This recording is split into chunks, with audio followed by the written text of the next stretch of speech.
Well, hello, everybody. Welcome to Tuesday Trucker Talk in a very, very special late edition. It's been a crazy week since last time we talked on, I think it was Tuesday last time we talked. So let's talk about what all's gone on.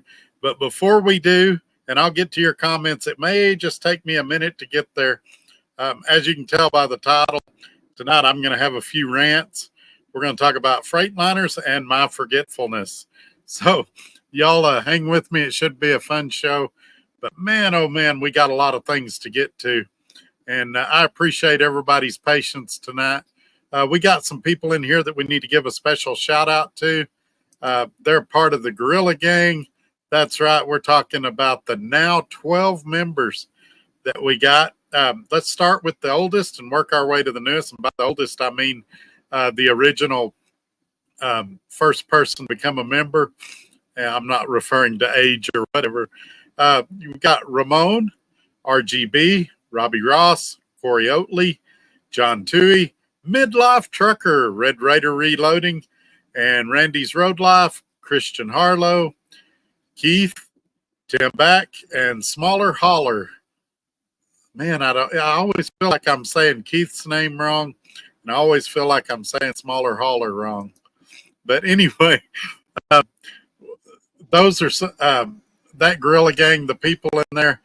I've talked to most of them personally multiple times. I know them well. They're really good people, and oftentimes if you've got a question in the comments, they're some of the first to respond with an answer before I can even get to your comments.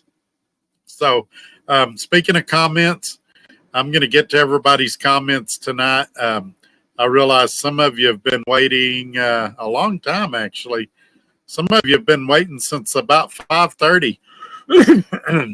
And we're going to get to all your comments, but I kind of want to tell you what's been going on. It's been crazy. I know some of you are frustrated with me. You've been trying to reach me, hadn't been able to get me on the phone. Some of you I haven't called back yet. I'm hoping to be able to do that tomorrow. And if not, you might want to try calling me again tomorrow or maybe Friday.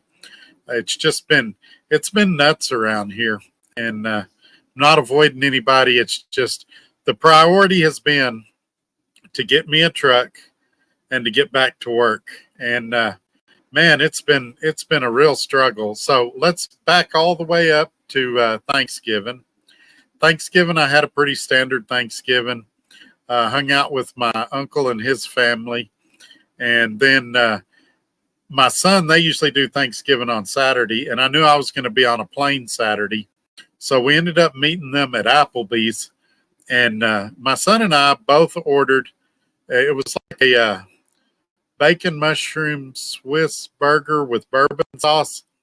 And as soon as it got there, he goes, this bourbon sauce tastes funny. And I tried it, and I said, it tastes fine to me. Well, Friday morning, I was sick the whole day. And I was like, oh, great, perfect timing. I need to pack. I got to fly out tomorrow morning early. And here I am sick. And my ticket's non-transferable, non-refundable that I'd bought for the plane, which, by the way, it was cheaper to fly than it was to get a bus ticket. I paid $220 for the ticket, and then I paid $30 for baggage, which I think is highway robbery. That's a rant for another day. I feel like with any plane ticket, you ought to be allowed one under the plane bag, and then one carry-on or whatever. But anyway, I got there.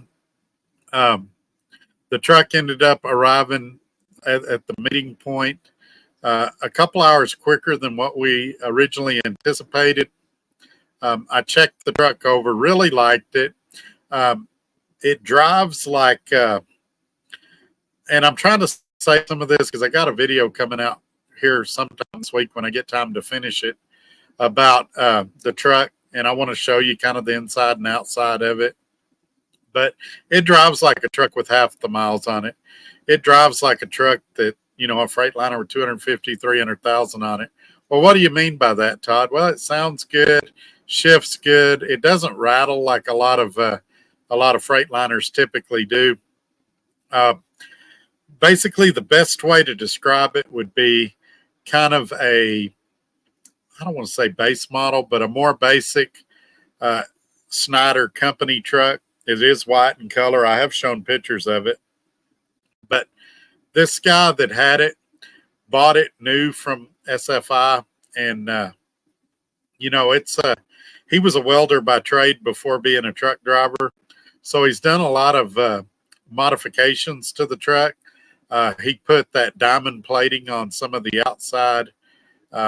He's got some chicken lights in the front bumper. He's done some things like that.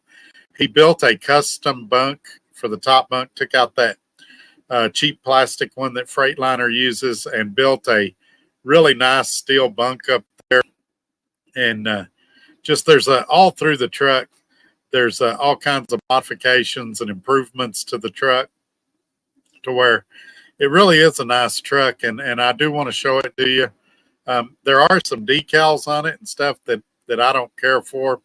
I'll probably pull those off at some point when it's a little warmer weather here and I can get my heat gun out.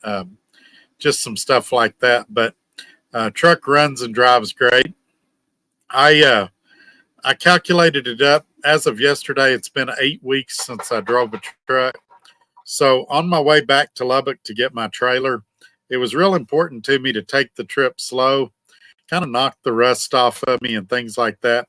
So I drove a little over 300 miles the first day. Of course, it was later in the evening.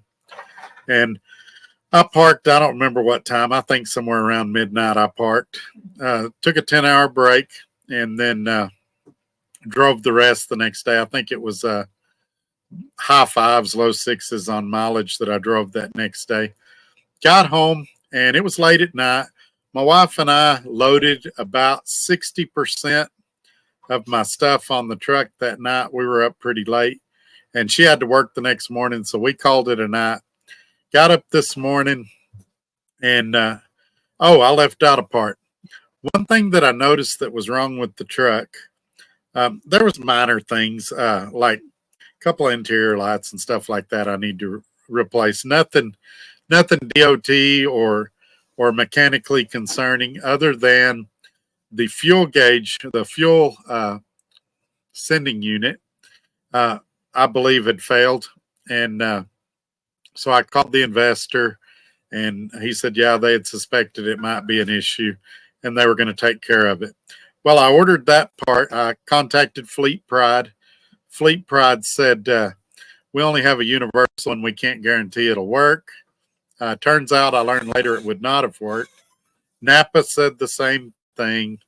I also called some contacts I've got at O'Reilly's and at Advanced Auto Parts. Sometimes they can get truck parts. They said, no, that one you're going to have to go to the dealer. So I ordered it from the dealer. Well, part of why I'm late today is that part just got here this morning, and it's two parts. It's the actual sending unit, and then it has a tube that comes out of it. The tube is a separate part, and they didn't order the tube. Well, we found one, and we got it fixed. And so, best of my knowledge, the fuel gauge is working now, and I booked my first load. I'll be leaving out tomorrow. $2.38 a mile. Now, before y'all chastise me, national average right now for dry van freight's around $1.80. So I'm 58 cents above the national average right now. I think I did pretty good. It gets me over to Fort Worth, which gets me in a good area to find another load and keep me moving. Now, we got to talk about SRO logistics for just a second. Because you've heard me mention this in other videos, they're very safety minded. They're very proactive, and so they want the equipment to be in good condition. They do require us quarterly to get an annual inspection, just so the equipment gets looked over and things like that. So today I got that fuel sending unit put in, and I got an annual inspection done on the trailer. Unbeknownst to me, though, Scott's the kind of guy that he likes to surprise you. He's got another trailer. The one I currently have is a 2012. He's been saying he wanted to get me a newer trailer, and he bought one today, as a matter of fact, that I'll be picking up probably within the next week. We're working all that out. So I was pretty excited about that. I'll be cruising around in the newer truck, or not newer truck, but in the new truck to me and the new trailer to me. So I'm pretty excited about that. Just one more good thing about working for SRO Logistics. But man, let's talk about forgetfulness for a minute. It's been 6-7 months since I drove a Freightliner when I was at Swift. And on this truck, I said some interior lights. On the cruise control buttons, they don't light up on this truck. Either the bulb's out, fuses out, or they've never lit up. I don't know. So when I picked the truck up and got out of the yard with it, I realized, I don't have any steering wheel lights. And it took me a little bit to figure out where the cruise control was and stuff like that. Now I could do it blindfolded. It, memory function came back in. But that first 5 or 10 miles, I was trying to drive it like a Kenworth and instead of a Freightliner. And I talked to the investor, and he said that when he was driving it, he kept trying to push buttons like he was in his old truck. And so just a little comical thing there. Another thing I'd forgot being off this long is how terrible drivers are on the road right now. And I realize it was amplified because of Thanksgiving. But man, oh man, people weaving in and out of traffic, passing on the shoulder, getting in front of you and slamming on their brakes. And I'm like, please don't do that while I'm bobtail. This truck has the brick in the bumper that I normally talk a lot of crap about. But it's that older generation one, and it's really not that bad. It will slow you down if it thinks you're tailgating, but it does it gradually instead of slamming on the brakes. And I don't know. I never got in a panic situation where it would have slammed on the brakes, but I know it will turn red. We got in some construction. We were doing like 5 miles an hour, and it would turn red and beep a couple of times. You're doing 2 or 3 miles an hour, and it was afraid you were going to hit the car in front of you. But I've still got a few things to put in the truck. And what I'm going to do is tonight when I finish this video, I'll finish loading my pickup with what's left here at the house. And then tomorrow morning when my wife drops me off for me to go pick up that load, then I'll just offload everything and kind of put stuff in the truck where it goes as I go down the road. So when I do that video showing the truck, keep in mind, everything may not be in its final destination. You may see some crap on the bed or, stuff stacked on the floor or something like that. But I'm really excited. We got to put this stuff in perspective. And somebody called me yesterday, and they said something I hadn't thought of, and I want you to think about this. They had seen a comment that, well, let me back up a little bit. I was listening to Colin Hurd today on sports radio, and he was saying that when you're successful, people like to get on the sidelines and criticize you. And this guy that I was talking to yesterday said, that people say that you hop jobs a lot. And he said, but what they don't realize is every time you do, it turns out to be a genius decision. And I said, well, what do you mean? And he said, well, when you was at Roadrunner, everybody said you're crazy to leave there. You're one of the highest or one of the most successful solo drivers at Roadrunner. You're crazy to go to Swift. You're going to make less money. Swift is a mega carrier. I went to Swift, made the most money I've ever made at any job, in or out of trucking. People said, all right, you've reached the pinnacle. There's nothing better than this right here. Well, they were kind of right. I made enough money I could buy my own truck. Well, then I had that accident 3 weeks later. People said, oh, this is it, Todd. It's over for you. Nobody's going to hire you with a recent accident. Well, I ended up at the best company I've ever been with. Not the highest paying, but definitely the best, where I've got the most freedom, where I get treated the best, where I get treated with the most respect, which those things are the most important to me. Well, then my truck got repossessed. People said, oh, Todd, you're not going to be able to work with Scott no more. You got that recent accident. Now you've got a repo. It's over. And I kept saying, well, I'm going to keep trying. I'm going to keep trying.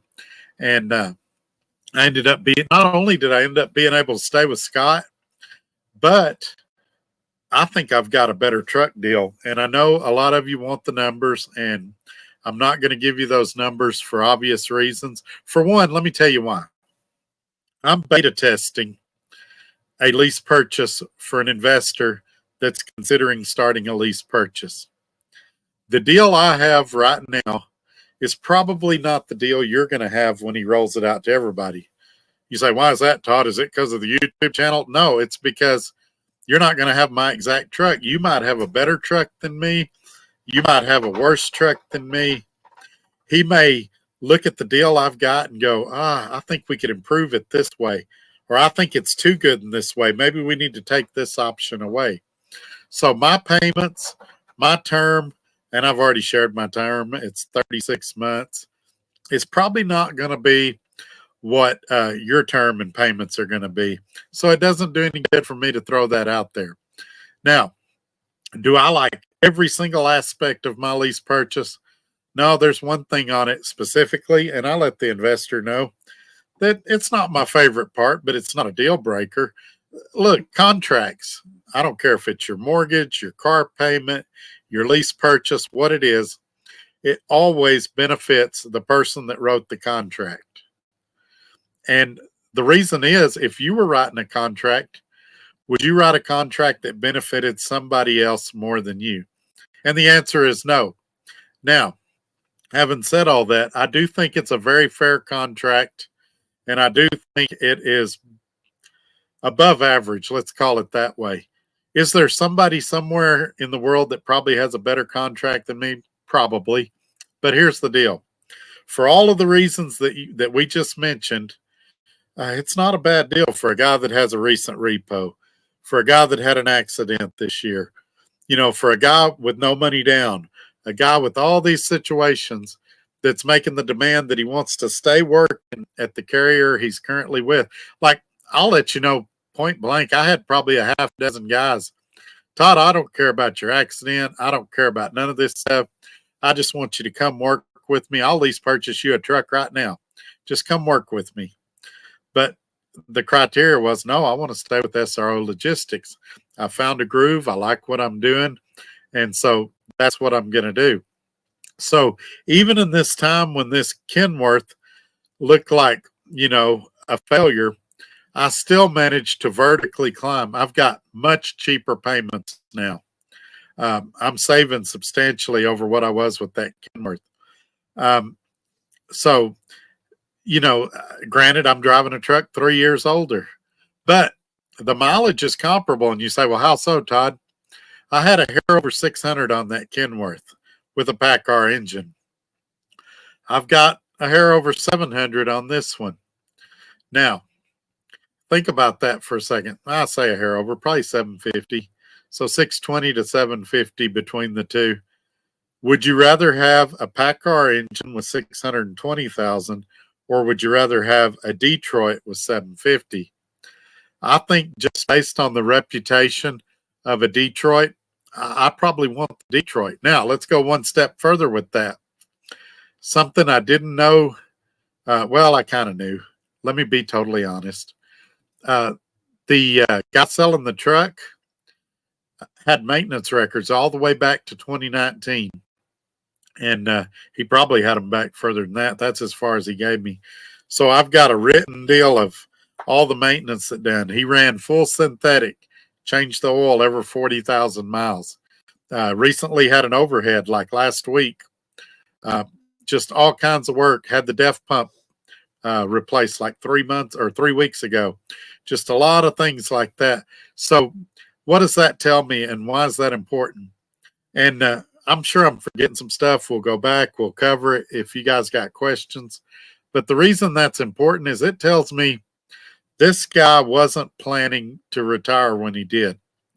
And I confirmed that. He was wanting to work 2 to 3 more years. But remember, I told you he was a welder. Well, he was a welder getting a pension, and he was going to lose his pension if he continued to drive a truck. So he had to stop so that he could keep his pension. But he was taking care of this truck like he was going 2 or 3 more years. A lot of those things I just mentioned to you would have not got done if he knew, hey, I'm going to sell this truck. I'm going to get out. Um, and I know exactly what the investor paid for the truck. I know exactly what the investor's interest rate was. I know exactly what the investor's profit margin was on me. And you say, well, he made a profit on you. Yeah, I expect him to. I don't expect him to give me money for 3 years and not make a profit.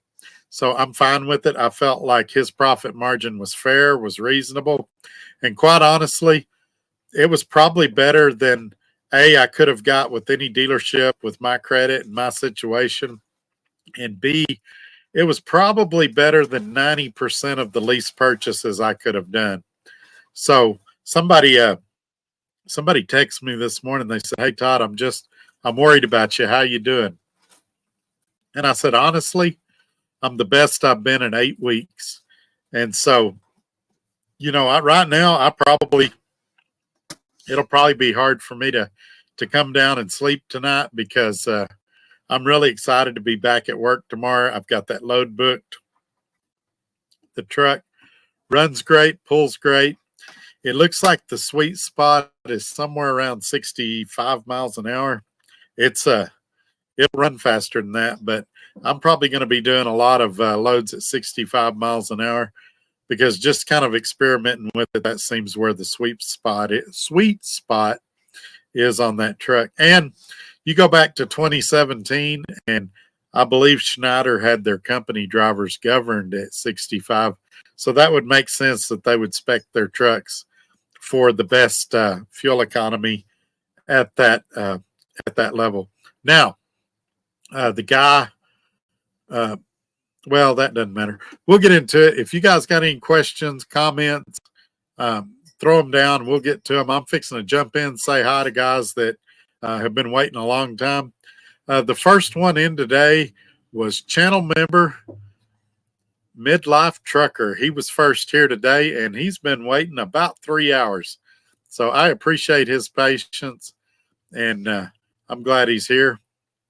Another channel member was second one here. It's my good friend, Mr. Tim Back. Glad he can make it. And Roger Berry is here. Glad you're here. Asphalt Jungle, thank you for stopping by. Retired Super Trucker checking in. Thank y'all. Again, I apologize for being late. I was out at the Loves and they were trying to get all this stuff wrapped up for me. I would have been done hours ago had we not had a delay getting that fuel sending unit. No Fear saying hello to everyone. And Gary Cook, good evening to everyone. I'm parked in Troy, Illinois at the TA truck stop. I'm delivering to O'Fallon, Missouri. I'm probably saying that wrong too. Unfortunately, can't deliver till 11 a.m.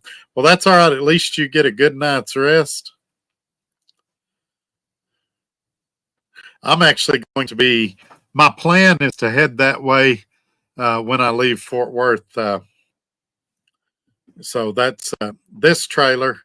I'll be turning in the St. Louis area, and then I'm picking up my next trailer in Springfield. So I just got to kind of navigate myself up there. But like I said, that was a welcome surprise today to hear from Scott that the newer trailer that he had been telling me about was finally here. And it just, I don't want to turn this into the SRO Logistics or Scott Hour, but it's just, it goes to speak on his character and all that. He told me he was going to get me another trailer, a newer one, and by golly, he did it. So it was an unexpected call, but a welcome call for sure. Trucking with the Fly Rabbit. I'm here. Hope things are going well. Yes, sir. Sorry. He's one of the people that he's been trying to reach me, and seems like he always calls it just the wrong minute. I'm going to try to get him called back this week too.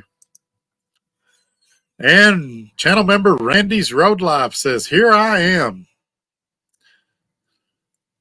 Good deal, sir. Thank you for being here.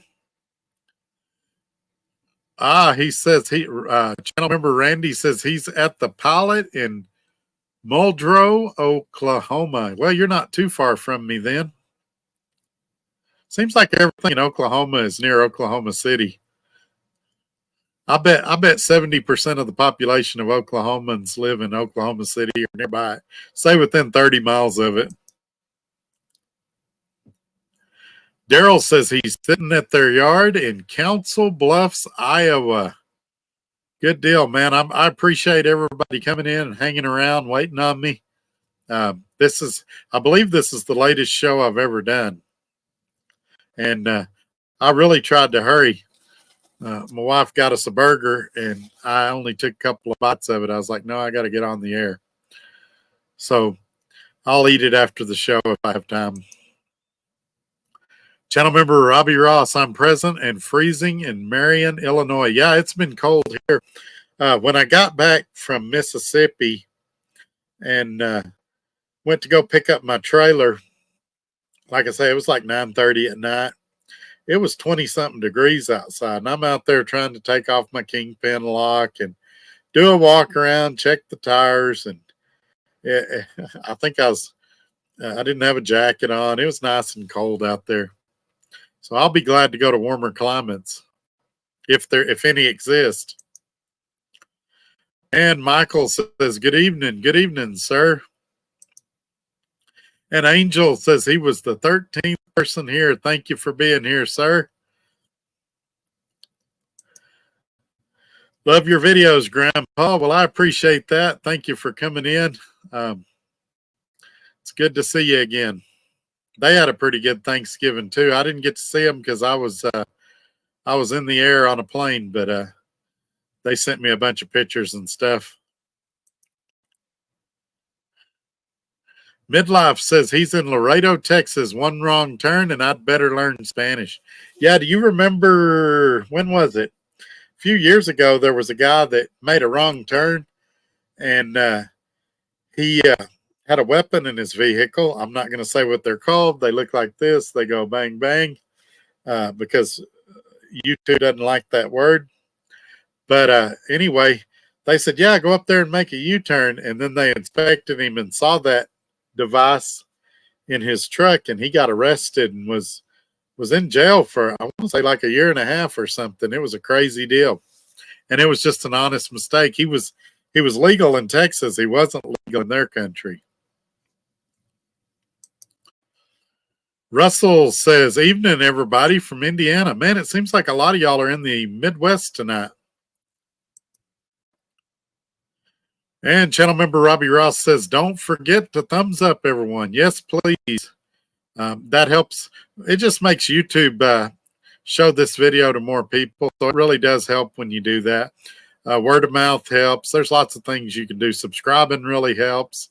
Leaving a comment like all of you are, that really helps too. I appreciate all of you, everything that y'all do. It doesn't go unnoticed, I promise you. And channel member Midlife says, got my thumbs up in. Thank you very much, sir. And Russell says he got his in too. Thank you too, sir. And channel member Tim Backs with his thumbs up. And then I made an announcement that I was going to be late, and it's going to be about 8 o'clock when I started. And channel member Tim Back said, cool, gives me time to eat. And thus begins the food discussion. Channel member Robbie Ross had some Bojangles tonight. I guess it's Bojangles. Very good. Yeah, that is good stuff. And Midlife Trucker channel member says he had a Cobb salad from Walmart. He's watching his figure. Yeah, that's for those that don't know, Midlife is a company driver for Cheeseman. He loves it over there. And he's kind of a good example driver. He manages his fuel. He treats the truck like he's an owner operator, even as a company driver. Tries to maximize his company's profits. Driving usually a couple of miles an hour under the speed limit, trying to save fuel, trying to be safe. He's the picture of what I think most companies would like to hire in a company driver, but he also takes care of himself. He tries to eat healthy, tries to exercise, things like that. So he does some, and it's no secret. My favorite videos he does are the drone videos where he shows the truck stops from like way up in the air and people backing into spots. And I got to admit, secretly, I'm kind of hoping I'll see one back into one someday. I know that's bad for me to say, but they really are cool videos. And also, in full disclosure, once a week he'll do a video and show what he makes as a company driver at Cheeseman. And so if you're curious about Cheeseman, get in touch with him. If you've passed a Cheeseman on the road and you're wondering, I wonder what that driver makes, you can check out Midlife's videos and get that information. I'm going to suspect he's on the higher side of what drivers make there, just because he treats his job like a real professional. And channel member Robbie Ross says, I'm working to keep my weight up. Doctor hates when I say that. Yeah, what happened to being fat and happy?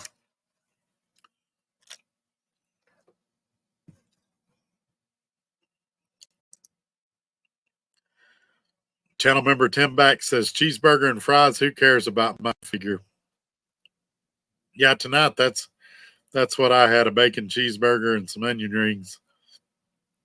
I had to have something quick. I'd been sitting in that Love's waiting area all day, well, since 1 o'clock, and I'd been going since I don't even know what time this morning. I was on the phone at like 8:30 or 9 o'clock this morning, calling about the parts, and I went and got my hair cut today and things like that, just getting ready to take off. And David Wilson says he's here listening. Thank you for being here. And channel member Red Raider Reloading. Hello, Trucker Todd and trucking family. Thank you for being here, sir. It's good to see you again. Hopefully, I know Red Raider is one of the guys that's been worried about me a lot. Hopefully he heard the start of the show when I was saying tomorrow morning I'll be pulling my first load in over 8 weeks. And I'm over the moon excited about it. Michael says, evening. Good evening, sir. Fly Rabbit says, slacker. Yes, sir. And Deontay checking in. Hope all is well. Yes, sir. The best it's been in 8 weeks for sure. I think you can tell by looking at me that my demeanor's a lot better. We had some setbacks today with the fuel sending unit not being complete when they ordered it, but we got through it, got everything going.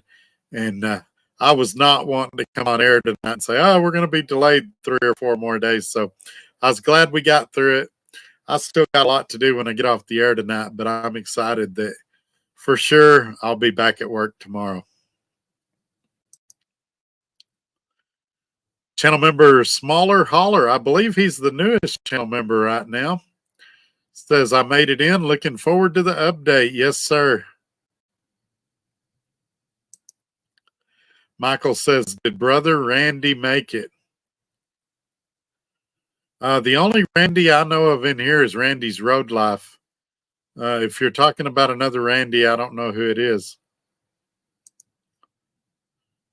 Midlife channel member says, waiting patiently. Yes, sir. And another guy I got a call back tomorrow is channel member Christian Harlow. He says, I'm here. I should have an opportunity to call you. It may be tomorrow afternoon, but you're on my list. I'm going to try to get you and Fly Rabbit called back first or near the first. And channel member Christian Mercer or Landstar or Landstar if you had to choose between them. Generally speaking, I would say Mercer. I talked to them at Matt's not about going there, but we had some conversations about them coming on my show. And I liked a lot of what they had to say. But, both of those companies, you're going to have to get your own truck before they'll take you. Mercer may have a lease purchase. I don't remember. if you're going to get your own truck, I'm still going to say I think SRO is a better way to go. Everybody knows what I don't like about Landstar. It's that ridiculous 35% they take if you use their trailer. I just feel like that's too much. And everybody keeps telling me how great their rates are at Landstar and all of that. And I've got access to their board, and it's not that great, folks. I mean, the problem is they go through agents. So they might negotiate a good rate for that load, but by the time everybody gets their hand out of the cookie jar and then they take 35% of it, it's not that great. I think you'd make more money at Mercer if you're going to go that way. But I think you'd be happier and make the most money if you came over here. And I know you've got some reservations about running the spot market, and I get it. But I just don't know.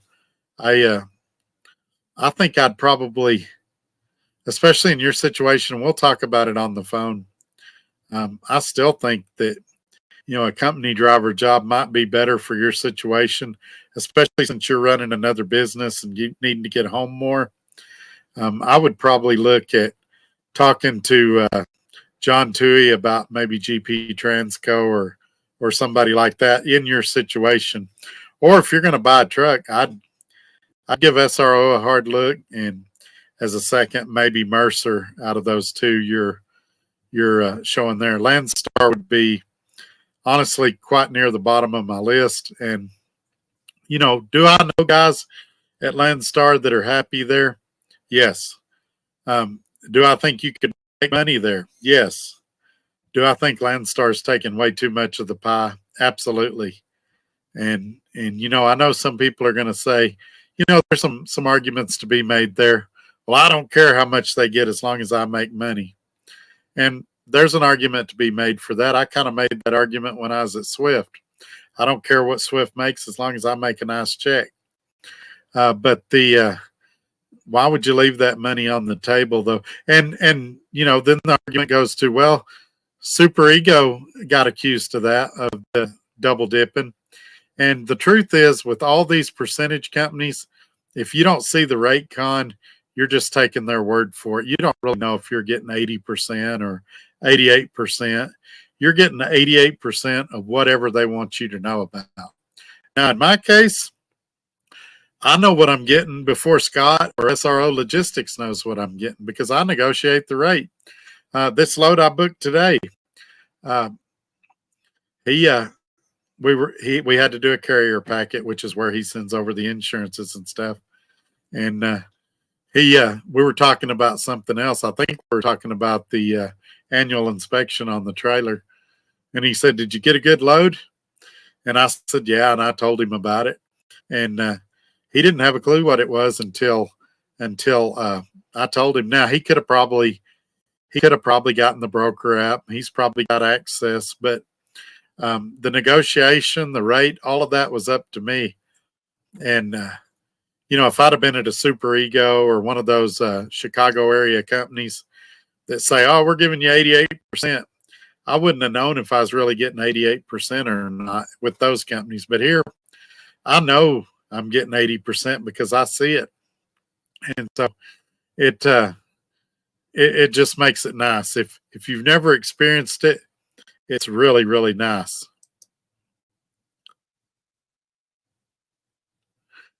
Channel member Midlife says, how many weeks need to borrow some cones for backing practice? Yeah, I did. Talking about that, that's funny. The wheelbase on that Kenworth was a lot longer. As a matter of fact, it was really long. Anybody that saw that truck in person goes, "Wow, this is a long truck." And the Freightliner's shorter. It's like a standard Freightliner, Cascadia. And so the first couple of backs I did with it, I was really cautious. I tried to pick spots where there was, two spots beside each other, so I had a little cushion to practice and get used to the truck. Tonight, when I parked it at the truck stop, that's funny when you do that. When I parked it at the truck stop tonight, I looked for a double spot like that, so that it's going to take me a couple of days to knock the rust off and all. but I think I've got it now. I think I'll be ready to go. It it just, I want to build my confidence back up. I want to kind of see myself in action for a few days, and I don't want to put myself in any nail biters if I don't have to. And so I'll be that guy that irritates everybody at the truck stop. I'll get out and look and, you know, be checking my mirrors and going extra slow uh, until I've got that confidence back that I can do anything in this truck that I could do in the Kenworth. And at some point after I've driven this truck a few weeks, I'll do a comparison video between this one and the Kenworth, and I'll tell you what I like about the Kenworth better, what I like about the Freightliner better, things like that. Channel member John Tui, I finally made it. Hey, Todd and chat, thank you for being here, sir. I'm glad you made it. I was just talking about you a minute ago. Brian Walton says, hey, bud, I made it. Sorry, not able to make some of your lives. That's all right, sir. I'm glad you're here now. I've talked about this in other videos. Most of you aren't able to catch the live. So other YouTube channels, they've got a lot of people on dedicated runs or gravy deals. My guys in here are working class. They're driving, they're delivering freight. And so it's not uncommon that at the end of this live, I'll have 200, 250 views. And 24 hours later, we'll be 500, 600. Most of you are watching on the replay. And that's what my hope is. If you can't catch the live or you miss part of the live, that tomorrow when you're driving, don't look at your screen. That'll get you in trouble. Turn your screen where you can't see it and just listen to the show through Bluetooth. If I've got a visual aid or a graph or something that you need to see, then you can always check that out when you're parked somewhere. But I appreciate, look, you guys, I've talked about how busy I've been this week. I get it. You guys are driving 70 hours a week. Y'all are busy too. I appreciate y'all investing your time in me. In some cases, your money into me and things like that.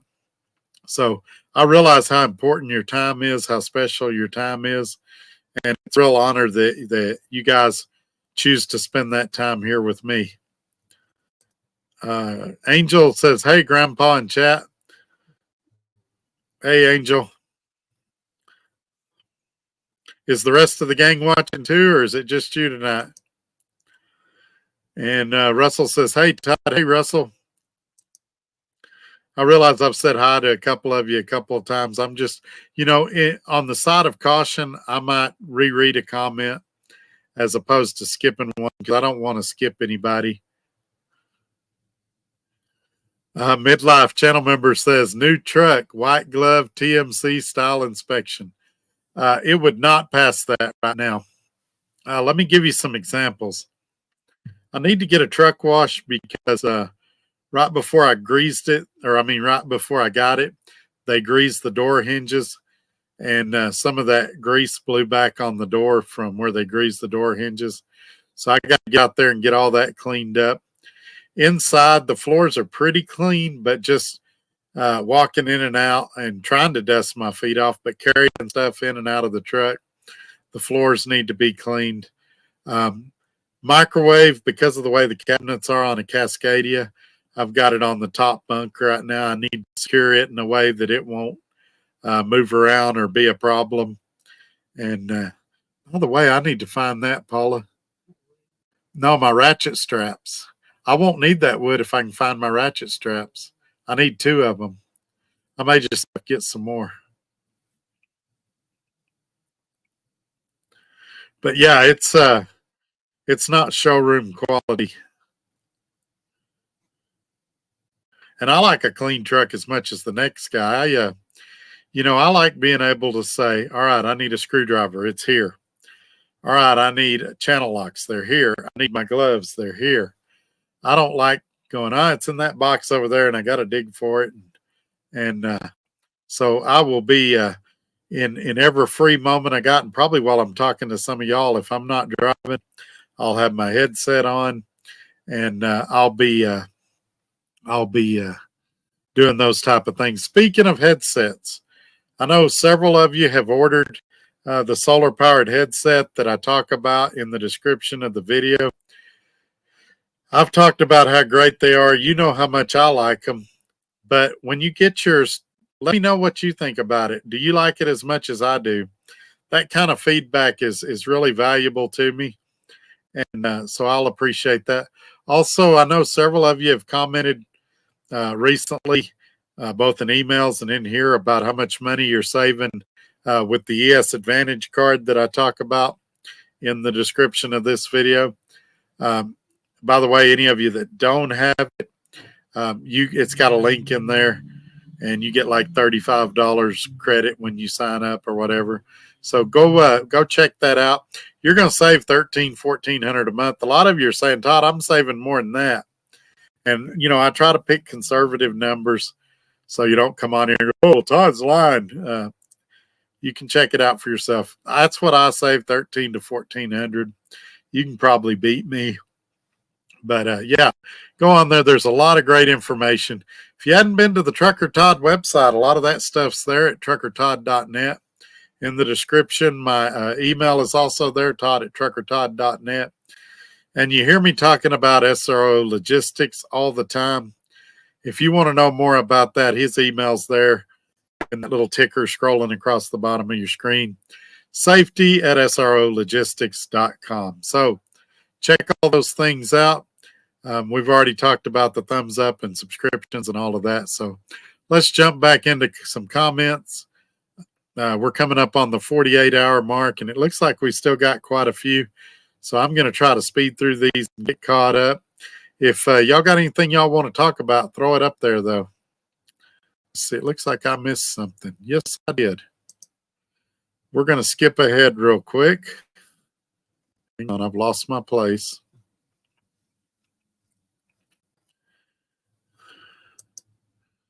Michael with the $1.99 super chat. He didn't leave a comment, but we thank you for the support, sir. I really do. I thank you for being here tonight.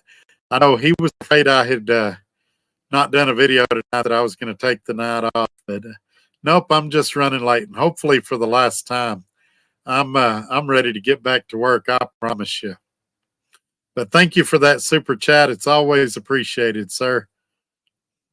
And if you got a comment or something you want me to talk about, just throw it up there. I do see your question. I'm going to go ahead and jump to it since you didn't have one with your super chat. He says, is it a 60 series or a DD15? It is a DD15.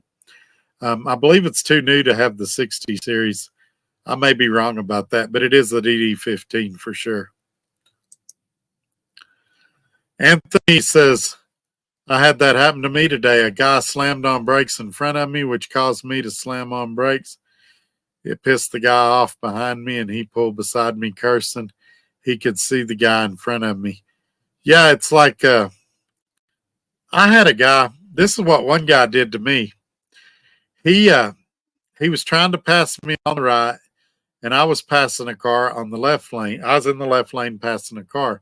Well, he swerved between us and then stuck his finger up and waved like that, like, I'm not going to allow you to go. And I'm like, what was the point of that? I was making a pass, and I was going probably 5 to 7 miles an hour past the car I was passing. So it wasn't like I was holding up traffic. Why didn't he just get behind me, let me make that pass, and then, pass us both? What he did's a lot more dangerous. He barely cleared my hood. And if he would have, if I would have clipped him, it would have been a bad accident for everybody involved. And then when he passed that car, he got back over and started going slow again. So I ended up passing him anyway.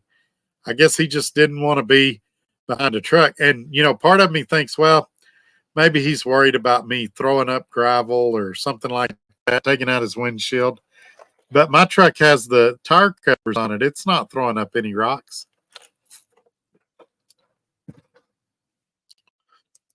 Rose says, hi, Todd. Hey, Rose. Thank you for being here. And Craig Hutchinson says, good evening, Trucker Todd. Good evening, sir. Thank you for being here. And channel member Tim Back says, I have some inside knowledge and I can vouch for Todd. This was a well taken care of truck. The deal Todd got beats 95% of any of the deals out there, and our carrier is top notch in the industry. Yeah.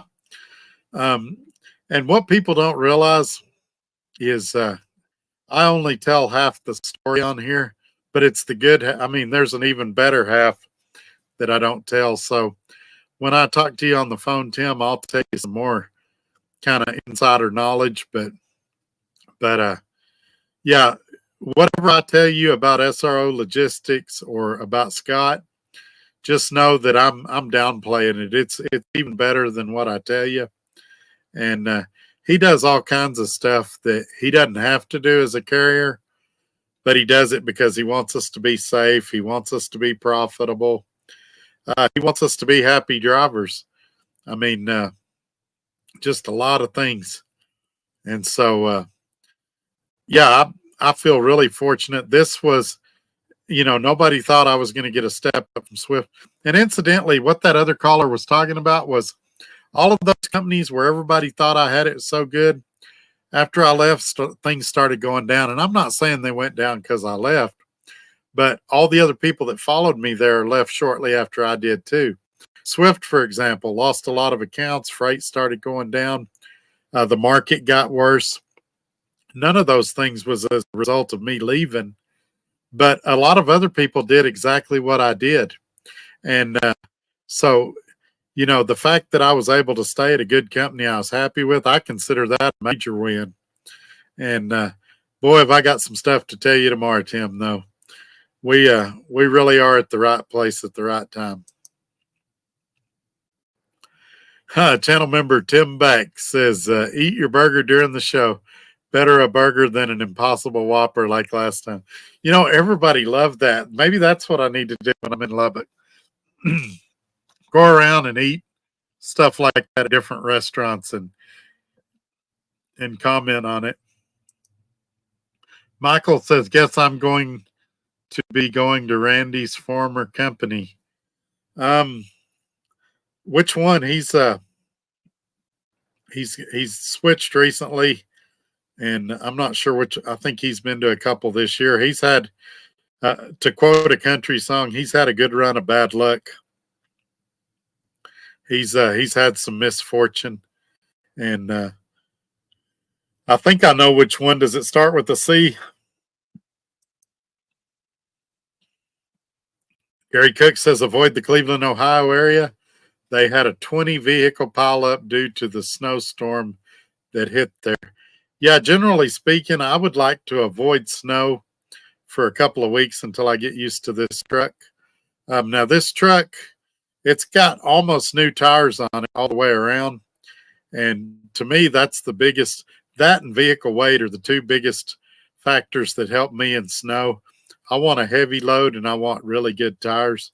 And then I want to go slow and not have a lot of traffic around me. I've said before, I can drive through just about anything, but what I worry about is people sliding into me, especially if you're on like a smaller road where there's not a median or those cable barriers or concrete barriers or something like that. I worry about somebody losing control and sliding across and hitting me head on. But if I'm the only one out there, or if there's a line of us going one direction, I'll just increase my following distance and slow down a little, and I'll be fine 9 times out of 10. Channel member Tim Back says, I'm in Lake Mississippi at a hole-in-the-wall truck stop. Those are usually the best ones. And Shannon Thomas is here. Good evening, Todd and everyone from Fort Wayne, Indiana. Wow, you're way up there. How's things been going for you? Midlife channel member talking about Cheeseman. If you pass Cheeseman Pete, it could be me. We only have 20 Pete's. Well, there you go. Everybody be looking for a Peterbilt at Cheeseman, and it may be midlife. You're probably going to start having a lot of people wave at you out on the road.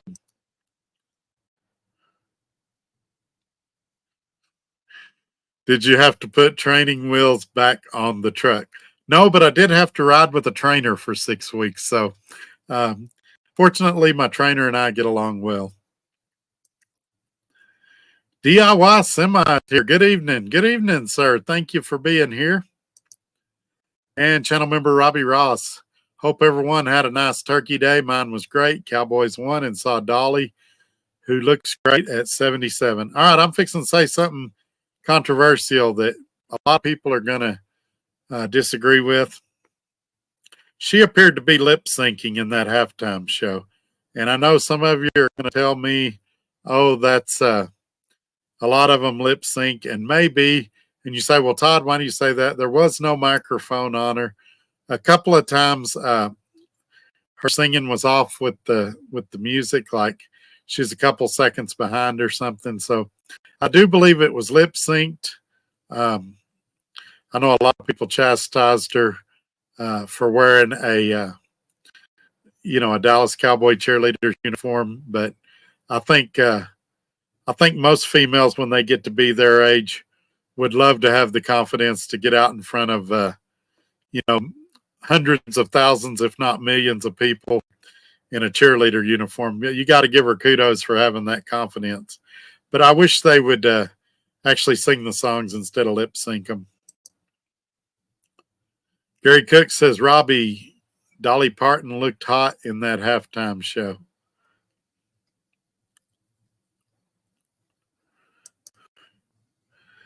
Channel member Christian says, I may talk to Scott if you could introduce me. I could, but honestly, what he would prefer is for you to email him and then him talk.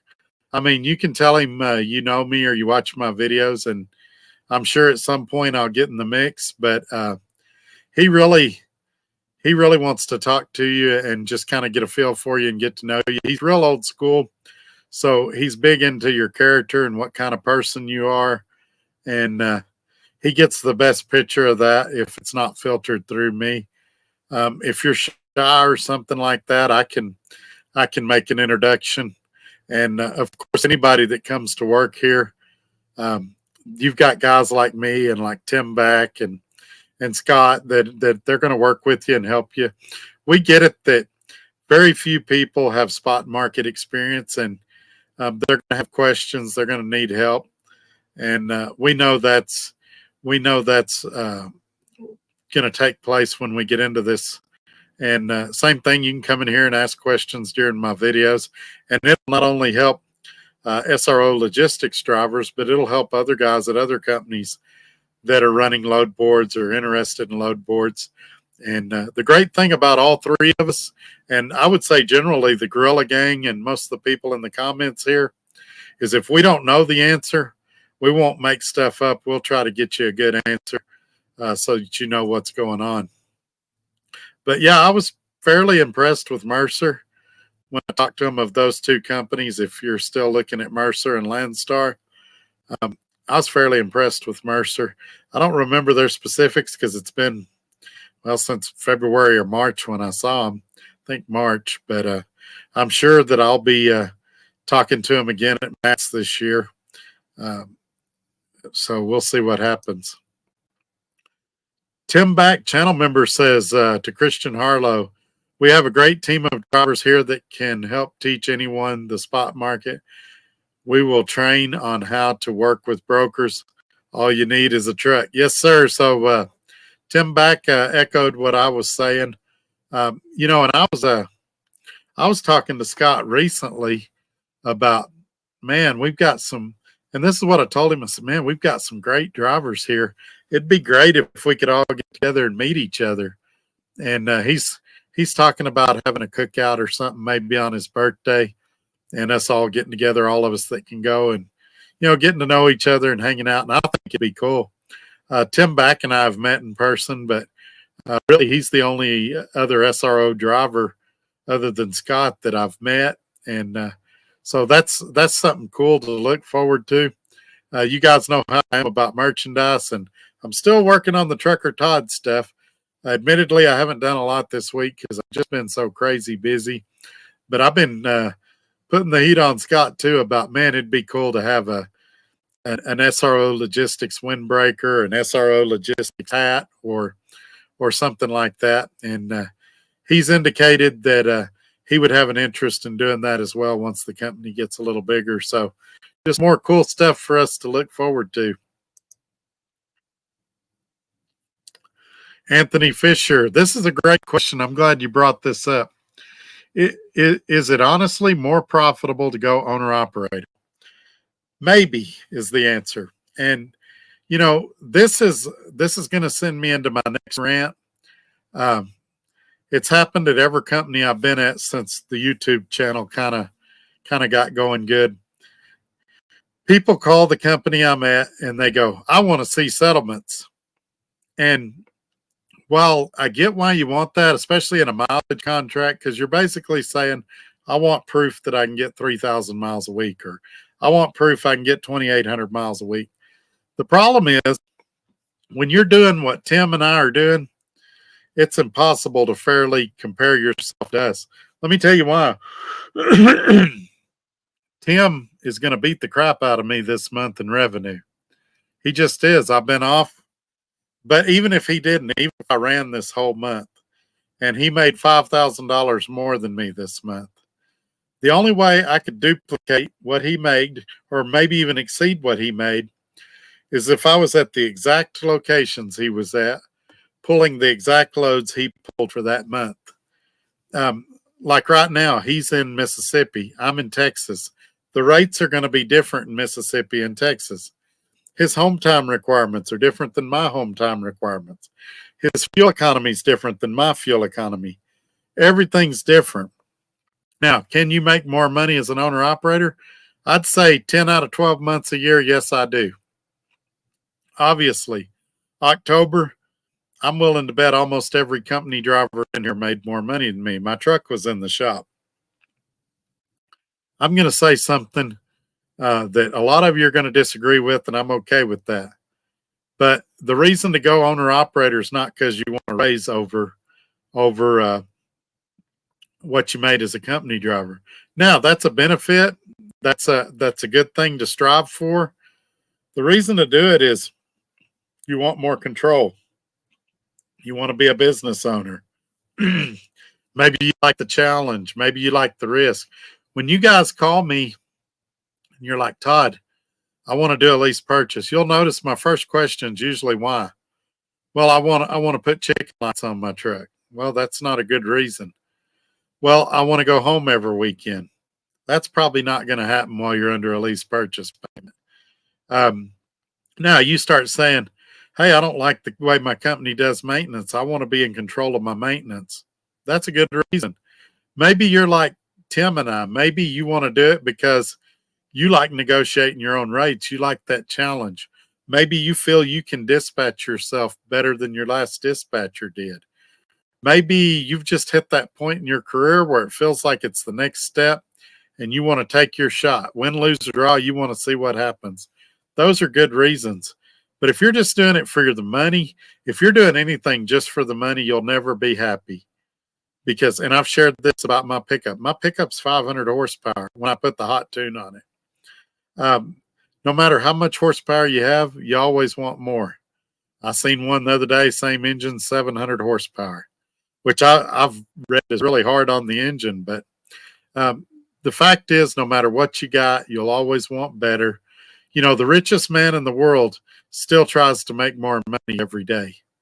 And so know why you're doing it. And for goodness sakes, whatever you do, talk to your family, get your wife involved, get your kids involved, tell them the commitment, and make sure they're okay with what you want to do.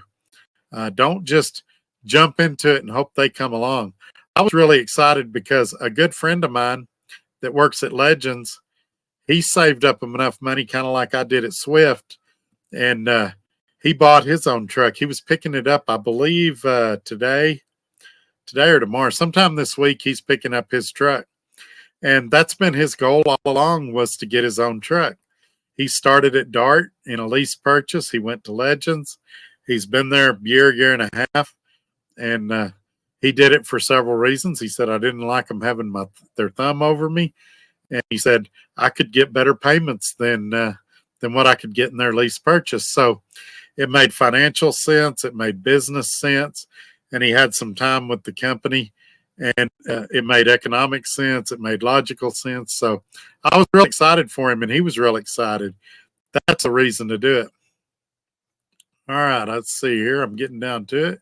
Channel member Robbie Ross with the $5 super chat. Most likely will miss your live show on Thursday. Got to support Cowboys Nation against Seattle. We'll watch the replay. You never know. I may watch the game while I'm doing the show, or I may record the game and watch it after the live. But that's okay, man. You can catch it on the replay. I totally understand.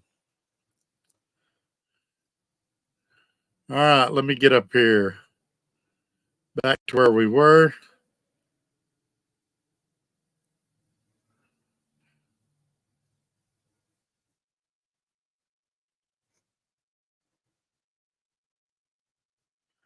All right, now we're down to Tim Back, who says, if anyone wants a second opinion on SRO, get with Todd, and he can give you my number. There you go. Yeah. So the way that works is if you send me an email at todd@truckertodd.net and you say, hey, I really want to talk to Tim, here's my phone number. I'll text Tim your phone number and tell him what I know about you, and then he'll call you back. I don't like directly giving his number out because I'm going to be quite honest with you. We've had a few Looney Tunes in the past, not me and Tim, but in other situations. And so we try to screen it as best we can, or I try to screen it as best I can. But if you're seriously interested in SRO logistics, get with me, get with Tim, and or just contact Scott. Scott's an honest guy. He'll tell you the truth. If he don't think you'll be a good fit, he'll tell you. If he don't think you're going to be happy there, he'll tell you. And he'll expect the same courtesy from you if you talk to him and you go, man, Scott, I know Tim and Todd are happy there, but I just don't think it's a fit for me. He'll appreciate you being honest with him. It saves him time, saves him money. Don't just ghost him. Don't talk to him once and say, yeah, I'm real excited. I'll call you on Tuesday, and then disappear. Say, hey, call him Tuesday and say, hey, I talked to my wife over the weekend. We don't think it's a fit for us. We wish you the best. And then, he may not be a fit for you now. In 6 months, he may change something in the company that makes it the perfect opportunity for you. And you may 6 months from now say, hey, I definitely want to work for Scott. And you don't want to burn that bridge to where you can't cross it later down the line if things changed. You take Swift, for example. I left Swift in 2001, went back to them in 2022. I went 21 years between my employments at Swift. Did I think in that 21 years I'd ever go back to Swift? No, I'd have laughed at you if you said it. But situations change, markets change, and things you think you would never do or never consider, you might. So just be upfront, be honest with him. Tell him what you're looking for. If you've talked to me or you've talked to Tim, tell him about it. Say, hey, I talked to Todd and Tim. They said this. I think this is really cool. Is it true? Or they said this really concerns me. What's your take on it? And just see what he says. Michael says Landstar takes 3 to 4 weeks to hire, among other things. Yeah, and that's fair here too. You're not going to call Scott on a Monday and be at work at Thursday. He's going to take time to get to know you. Him and his wife are going to fly out and meet your spouse or girlfriend or spouse equivalent, whatever you call them, boyfriend. So it's going to take a few weeks, and just be prepared for that. I like to say the good thing, because wherever you're at now, you can kind of wind down, getting their trailer back to them, doing all that stuff, returning their ELD, and just kind of prepare for it. You're not going to be there in a week. It's going to take some time. He's very old school. He wants to know who he's hiring. He don't want you to work there 3 months and quit. And I think that this little ordeal with me, with the Kenworth and the shop and everything, shows that. If he was a guy that would abandon his drivers quickly, he wouldn't have stuck with me like he did through this whole ordeal. And I mean, even when I wasn't pulling a load for him, several times a week, he was calling to check on me. And I don't mean, hey, how's the truck doing? I mean, hey, man, are you all right? You need anything? Is everything okay? And that's the kind of guy you want to work with and do business with. And then that's why I tell you all this stuff. I don't care if y'all come to work here or not. Would I like it? Sure, especially if you're a good driver. But the reason I tell you all this stuff is so you know what kind of person I'm dealing with. You know why I fought so hard to stay here. This guy, just like today, I wasn't even thinking about getting another trailer. He had mentioned it a couple of months ago. Today he said, "Hey, I just bought a trailer. It's yours." And he told me where it's at and said it'll be ready in a few days. And he told me so I could start planning my way there to go get it. And so that was a pleasant surprise. And he does stuff like that. He'll have good surprises for you sometimes. And I think he gets a kick out of it. I think that's what he likes doing. Like I can see this guy, especially with his family, at like Christmas time having surprise presents for people and, telling them he's not going to be able to get whatever they want and then showing up with it. He's one of those type that he likes to surprise people. And it was definitely a pleasant and a welcome surprise that I was getting that trailer. And there's nothing, the one I've got's great. It pulls straight, pulls good.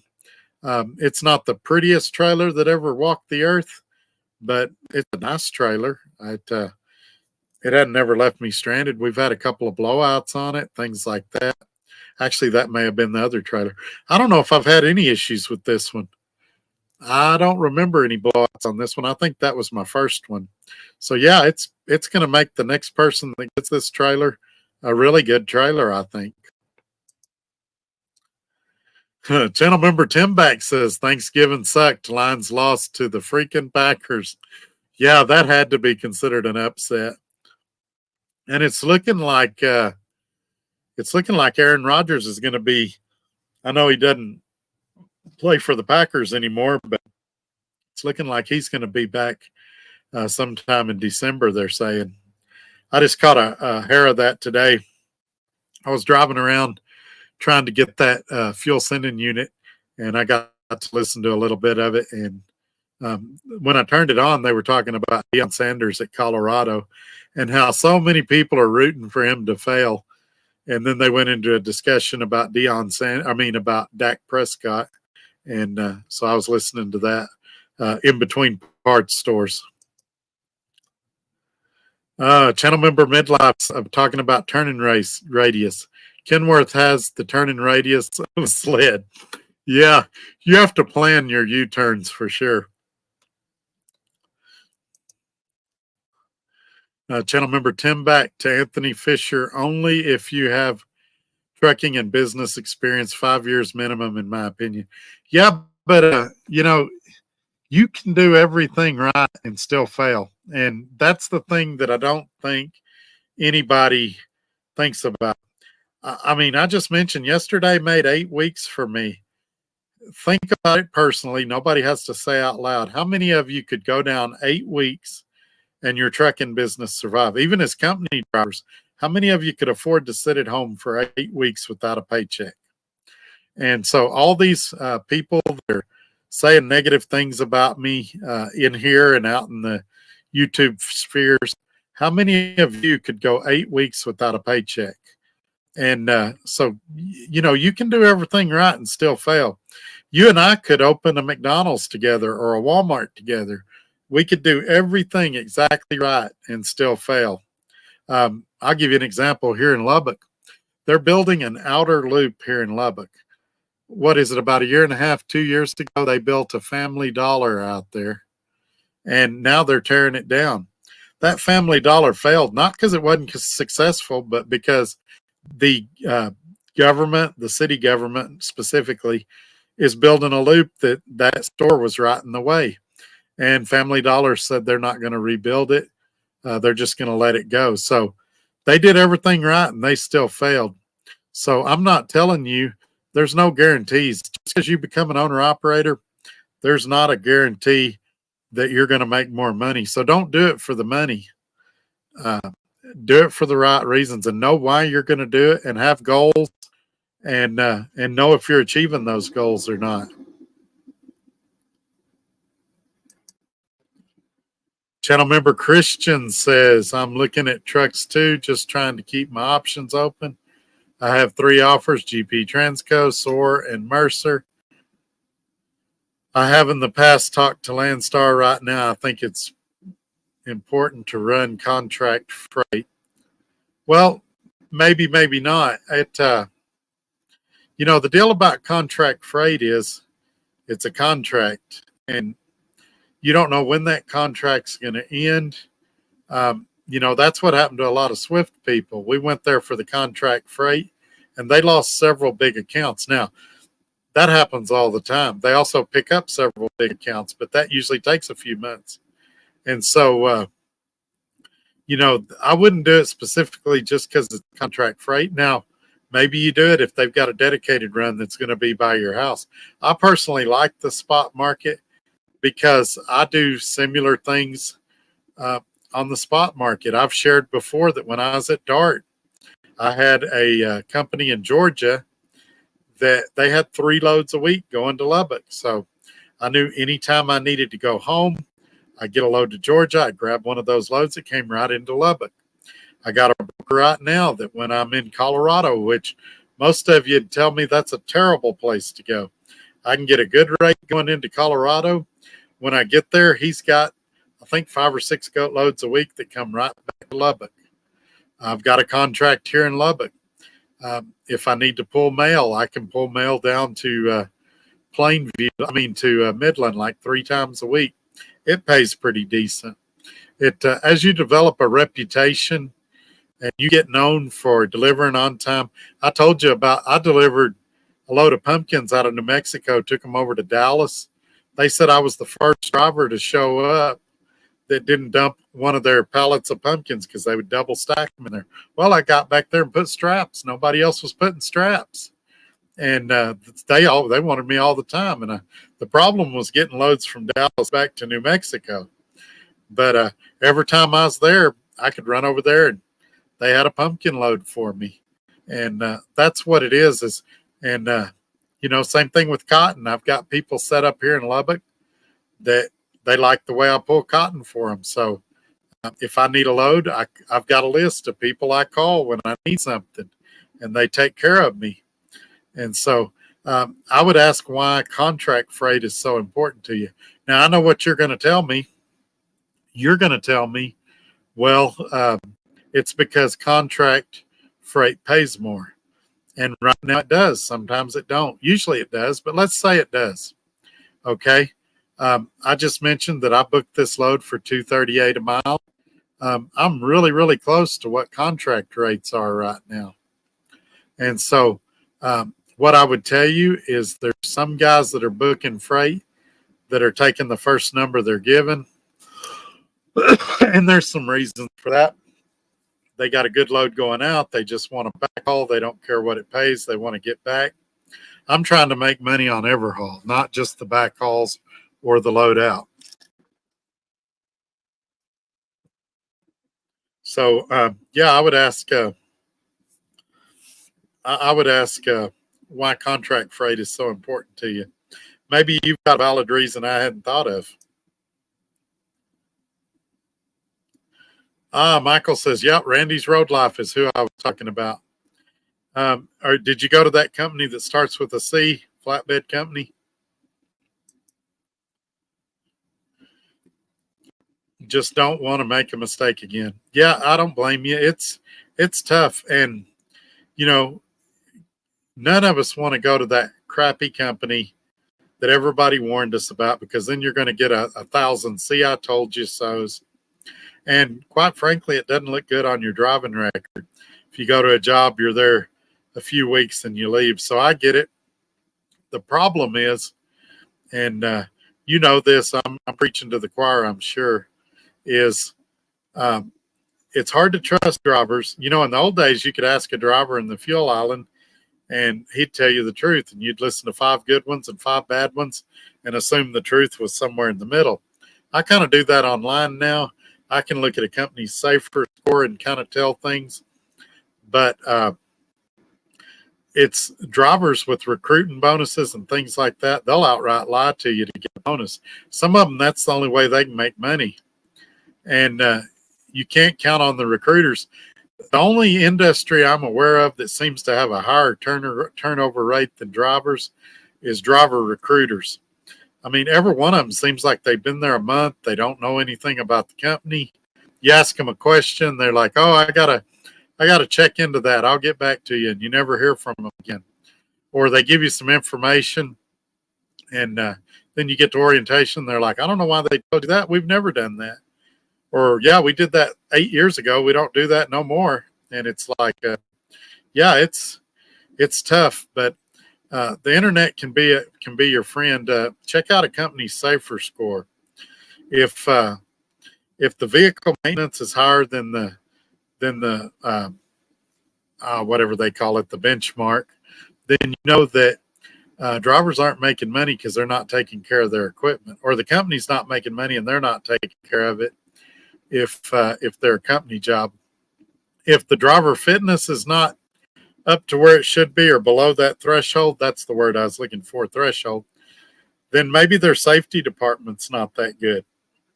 And so you need to look at those things. If the recruiter's telling you, "Oh, we're going to give you 3,500 miles a week," take the number of trucks they have and divide it by the miles that they reported to DOT they ran that year. And that gives you the average miles per truck. Then divide that by 52 and see if it's close. A lot of these companies are saying you get 3,000 miles a week. When you run the average, it's like 1,700. So that should be a red flag for you. And keep in mind, this isn't anybody else reporting these numbers. This is the numbers that company reported to FMCSA.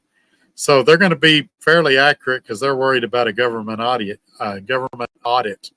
So check that out. Then try to find the 5 best reviews you can find, or the 10 best reviews you can find, and try to find the 10 worst reviews you can find, and assume the truth is somewhere in the middle.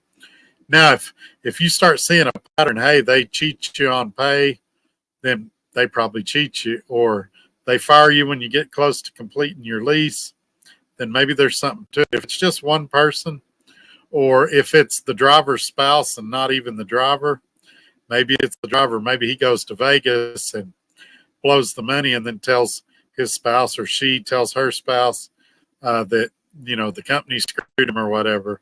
So, but you can figure a lot of it out on your own. Channel member Tim back. Hey, I'm not going to lie. I hope you all stay away from the spot market. As long as drivers are afraid and stay away, the more money I make. LOL. Well, there's a truth to that there too. I've kind of adapted the attitude that there's enough for everybody. However, I had to keep a secret what I did at Roadrunner and even at Swift and Dart, because I would say, well, at Roadrunner, I had a triangle set up. I went from Dallas to Livermore, California, to Chicago, down to Dallas. I called it the triangle. And then I had another one that went from Chicago to Orlando to Dallas, back to Chicago. That was my 2 triangles. Well, I came out on a video and said that, and suddenly I had a dozen drivers going, "Well, I want to do what Trucker Todd's doing. He's making all this money." And then it was hard for me to get that for several weeks. And then my fleet manager got it to where it was kind of dedicated, and I got it automatically. But I kind of screwed myself for a few weeks because I was being so forthcoming with the knowledge. And so now kind of what I do is, if somebody calls me and they say, "Hey, Todd, I'm here. I'm thinking about going here. What do you think?" And I can talk to them about it, and I'll do that. And I'll kind of say where I'm going, but I'm a little more vague now. Hey, the truck stop hobo is here. Good evening, everyone. Good evening. Thank you for being here, hobo. Michael says, "You got lucky when you left." Yeah, I had a guy one day. He said, "Todd, you're just lucky." He said, "Every company you go to, it's just luck." He's like, "You went to Roadrunner, you did well. You went to Swift, you did well. You went to Dart, you did well. Now you're with this SRO guy. You're just lucky." And I said, when a guy gets lucky that many times, that often, is it really luck? And I said, sure, some of it is luck. And you say, well, what do you mean? Well, If I'd have never wrecked the Volvo, I'd have never got the Kenworth. And if I'd have never got the Kenworth, I'd have never met SRO Logistics. And even if I had, I probably wouldn't have been interested because I thought my path was F2F. Everything happens for a reason. And now I'm at the best position I've been in years, probably decades, probably since I had my dedicated Swift run back in '01. And so I think I wouldn't call it luck. I think it was a lot of people praying for me. I think it was a lot of well-wishers. Without a doubt, it wasn't all me. There was people helping me, people supporting me, people offering me advice. So, timing's everything. And did I have some insider knowledge at some of these companies? Absolutely. Did I see the writing on the wall at some of these companies when I left? Absolutely. So that's what I call a vertical move. It's leaving a good situation to go to a better situation, and then hopefully to go to a better situation. Right now, I'm at that plateau where I'm like, hey, I just want to keep doing what I'm doing. Is there something better out there? Maybe. But if I'm happy doing what I'm doing, why would I go anywhere else and risk it?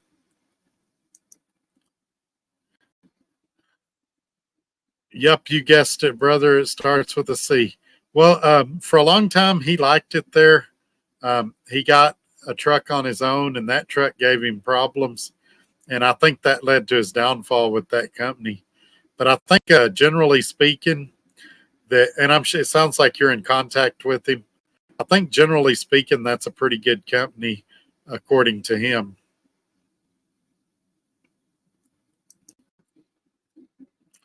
Nicholas says they always lip sync at the NFL shows. I'm sure they do, but some of them at least wear a microphone so that it looks like they're singing it. And if you're going to, I mean, did they not have rehearsal? Did she not know what the soundtrack was and could lip sync it at the right moments?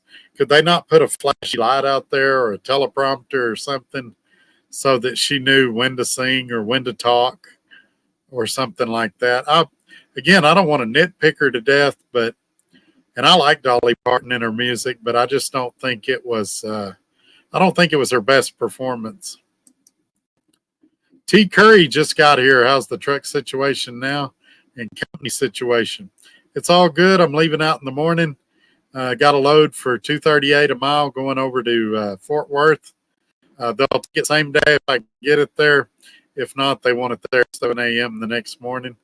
And so that's what's kind of going on with me.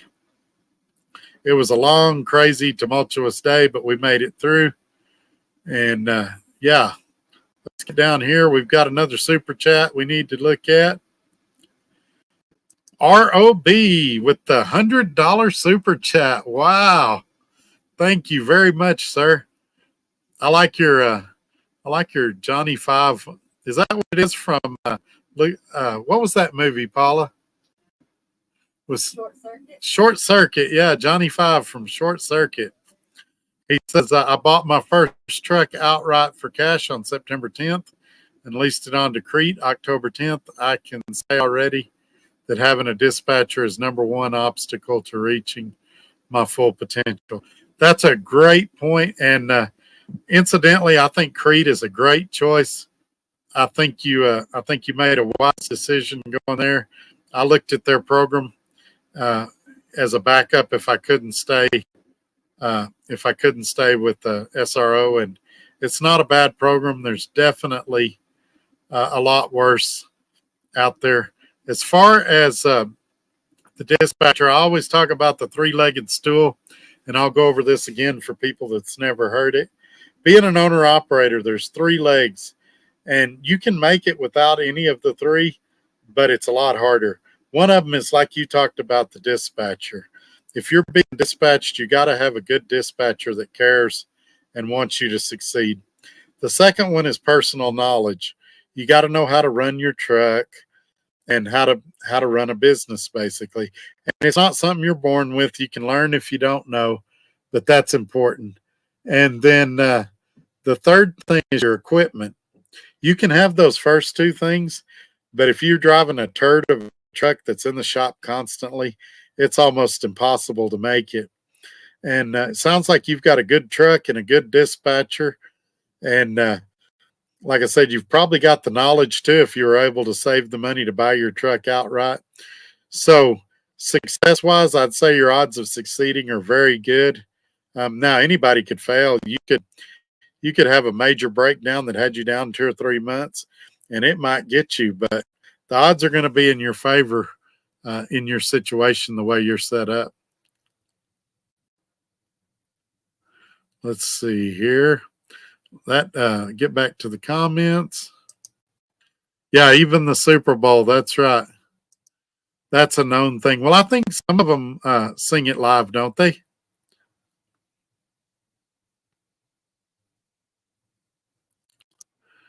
Well, now I'll disagree with Midlife Channel member a little bit here. He's talking about lip syncing. He said they all lip sync halftime shows.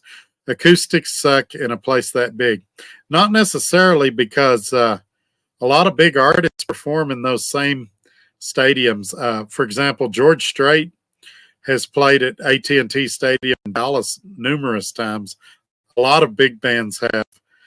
Taylor Swift performs at a lot of big stadiums.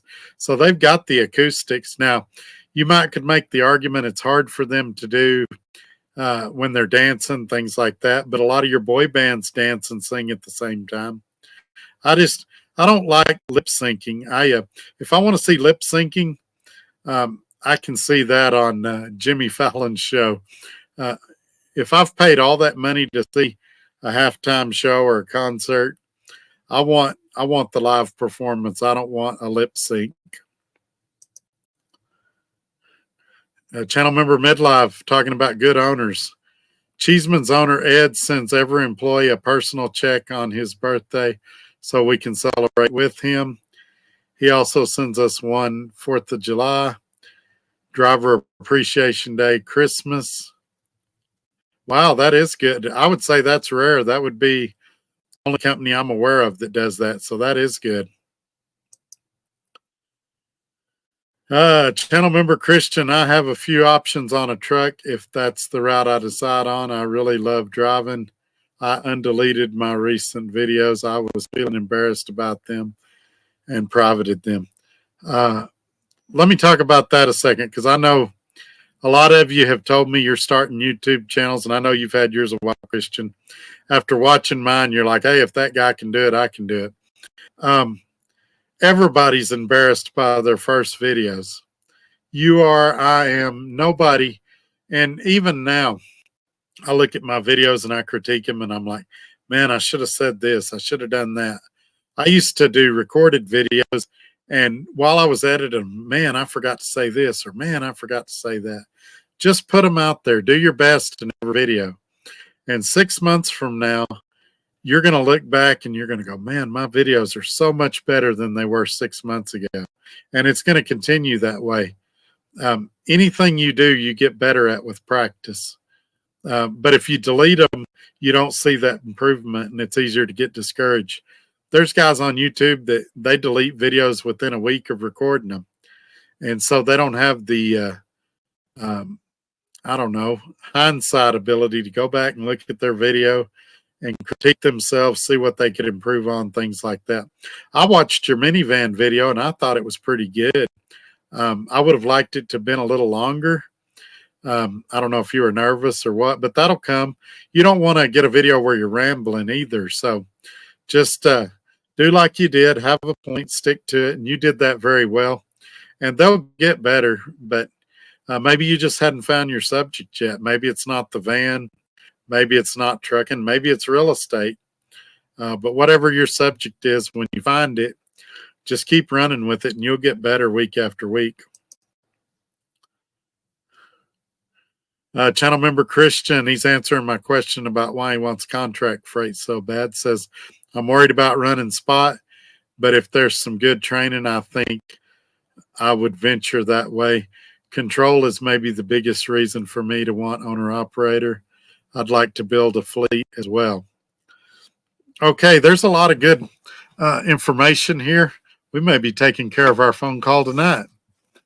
He says that he's um, the training. It's kind of like when you went and training in your truck. The best training you'll get's when you're out there doing it by yourself.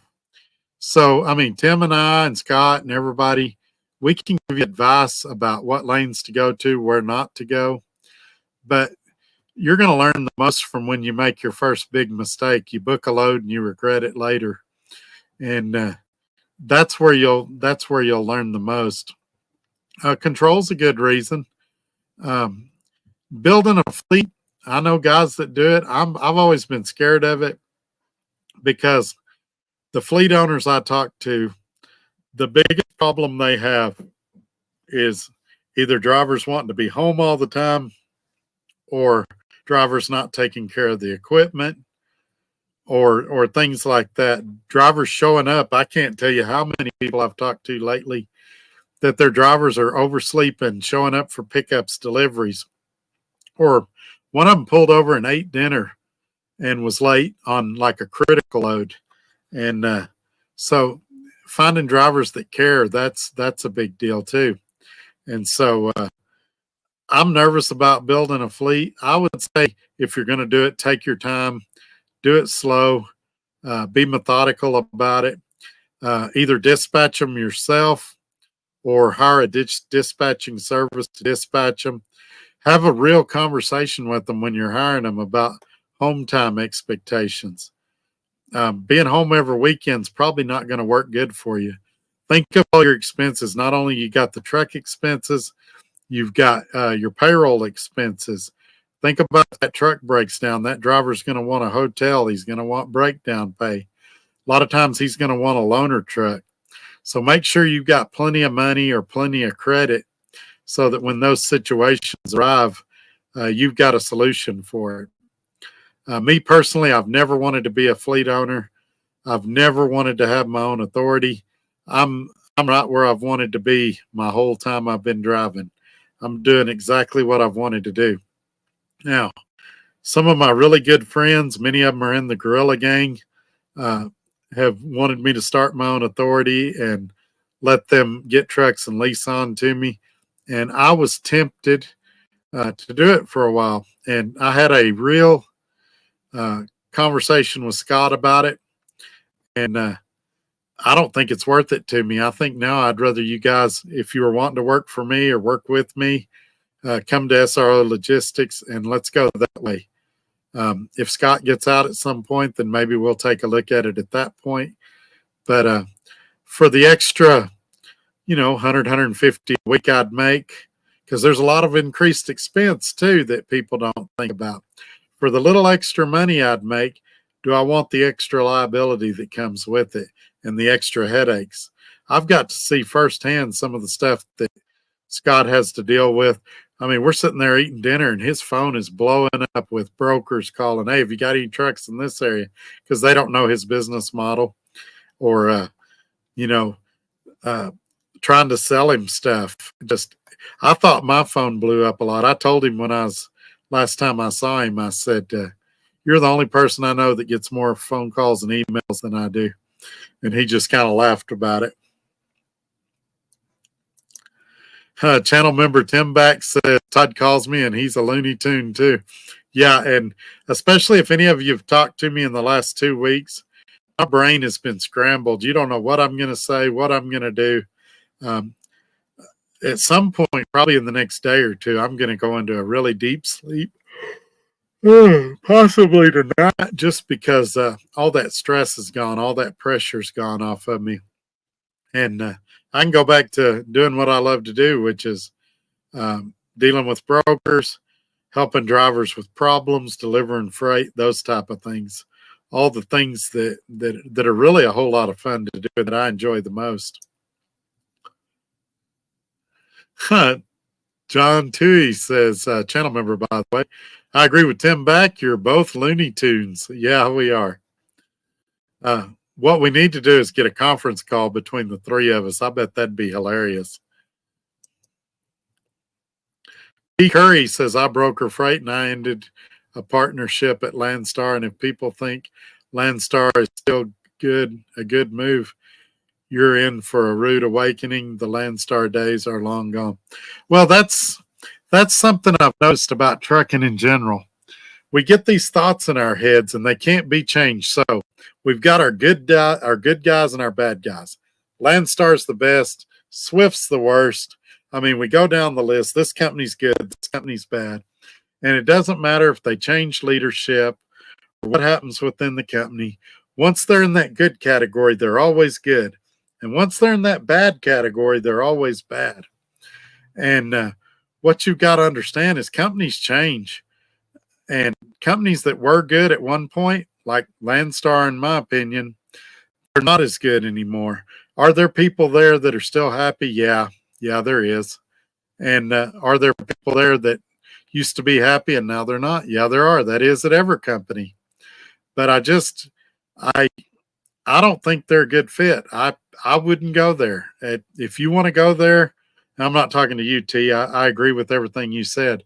But if you as a driver want to go there and give them a shot, give them a shot. We got a neighbor that works there. He loves it. He's been there for years. He's got a little dedicated run with them, hauling auto parts, or did have. I don't know if he's still got it. Hadn't seen him in a while. So I've said it before on my videos. You pick the worst company in the country, the one that you would never work for under any circumstances. And I'll guarantee you they've got some happy drivers there. They live in the right spot. They've got the right dispatcher. They're on the right run. So, I mean, they may be a great fit for them. Does that mean I would work there? Probably not. I would say away from companies. If you don't see a lot of experienced drivers there, then there's probably a reason for that. And you can go back and watch my early videos of Swift. And I tell you, the first time I went to the Lancaster terminal, it was a lot different than what my perception was. I went in the break room and I was expecting to see a bunch of goobers, guys that had been driving 2 weeks, didn't know what they were doing. I thought I was going to see idiots everywhere. And instead, I saw a lot of 10, 15, 20-year drivers that were on these different dedicated accounts. They were happy. I thought I was going to hear a lot of crap, and this company sucks, and I hate it here. There was a lot of laughing. There was a lot of jovial behavior, and it really surprised me so much that I made a video about it. And so sometimes the perceptions that we have about companies aren't true. And that was one where I was wrong. Same thing about DART. When I was at DART, I had guys tell me, nobody ever pays a truck off there. They screw everybody. It was common, and I mean common, to meet guys that had paid off 3 or 4 trucks at DART. Now, some of those guys have since left. They've had some changes in leadership over there, but it was common. It's still pretty common to see a guy that's driving around in a truck that's paid off. A guy that comes in here quite a bit, Doc Green, paid off his truck from DART. So it does happen. And channel member John Tui says, Tunes, yeah, I knew what you meant. Michael says that is the issue. Many people jump at a lease purchase and not really being ready or prepared and fail. Save your money. Yep. I definitely agree with that. I would say probably half of the people doing a lease purchase have no business doing one. A lot of them don't know what they're getting into. I've seen guys, when I was at DART, I had somebody call me and they said they had ran over something in the road and blew a drive tire. They'd had their truck a little over a month. And they're like, can you believe DART expects me to pay for this drive tire? I said, yeah, you've had the truck over a month and you ran over something. Well, yeah, but it's their truck. No, it's your truck. You're buying it. It's a lease purchase. It's your problem. Heck, if you was a company driver and you ran over something, they'd probably ask you to pay for the tire. So I've seen reviews online where they say, you know, I got in this lease purchase and I had to pay for everything, even the fuel. Did you not know that when you did a lease purchase? I mean, some of these people, the amount of research they do before they get into something. Now, there's a difference like Christian's doing. Those are good questions. Well, what about this? I'm concerned about that. But if you don't know, I've got guys that don't know the difference between a fuel surcharge and a fuel discount. Those are things you need to know. If you don't know the answers to those questions, then you're definitely not ready. And I have guys all the time, Todd, why do you say I got to wait 5 years? You don't have to do anything. You can do whatever you want, free country. I think your odds of success go up if you wait 5 years. Learn about freight lanes, learn about trucking, learn about your truck. I had a guy call me one day. He didn't know what kind of engine it was in his truck. I said, well, what color is it? Well, I don't know. Well, you mean you don't know? Have you never opened the hood? I mean, how good of a pre-trip is he doing if you don't know what kind of engine's in his truck? I get it if he's not Mr. Goodwrench, but he ought to know what color the engine is. And it's amazing to me how people jump. I'm going to orientation on Monday, and they don't know, well, what's the company pay? I don't know. Or they've pulled their first load. They call me, when do we get paid? What do you mean? You didn't ask that in orientation? You didn't take notes? I'm surprised how many people show up at orientation and they don't take notes during orientation. It's crazy. And channel member Tim Back making fun of John Toohey with his loony tools. Yeah, I knew what he meant. Sometimes it's not their fault. If you're using voice to text, it'll make you say all kinds of things you didn't mean. Silos says, awesome message, T. Curry. Yes, it was. I agree. And channel member John Toohey says he corrected it. Yes, he did. Channel member John Toohey says, my apologies, Tim. That's okay. Let me make a public announcement. Grammar and spelling will be checked by Tim Back Trucking. So make sure and use the spell checker on your phone as you comment. Tim Back Trucking channel member says, okay, Todd, John, and all you other loony tools, this old man is going to bed. Be safe, make loads of money, have a good show, and good night all. Good night, sir. Have a great night. Tim Back Trucking channel member says, you're good, John. It was hilarious, my friend. Channel member John Toohey says, have a great night, sir, Tim. Nicholas says the Lions lost by 6 after turning the ball over 4 times. LOL, we'll be fine. That's true. It's same thing when I was talking about being broke down for 8 weeks.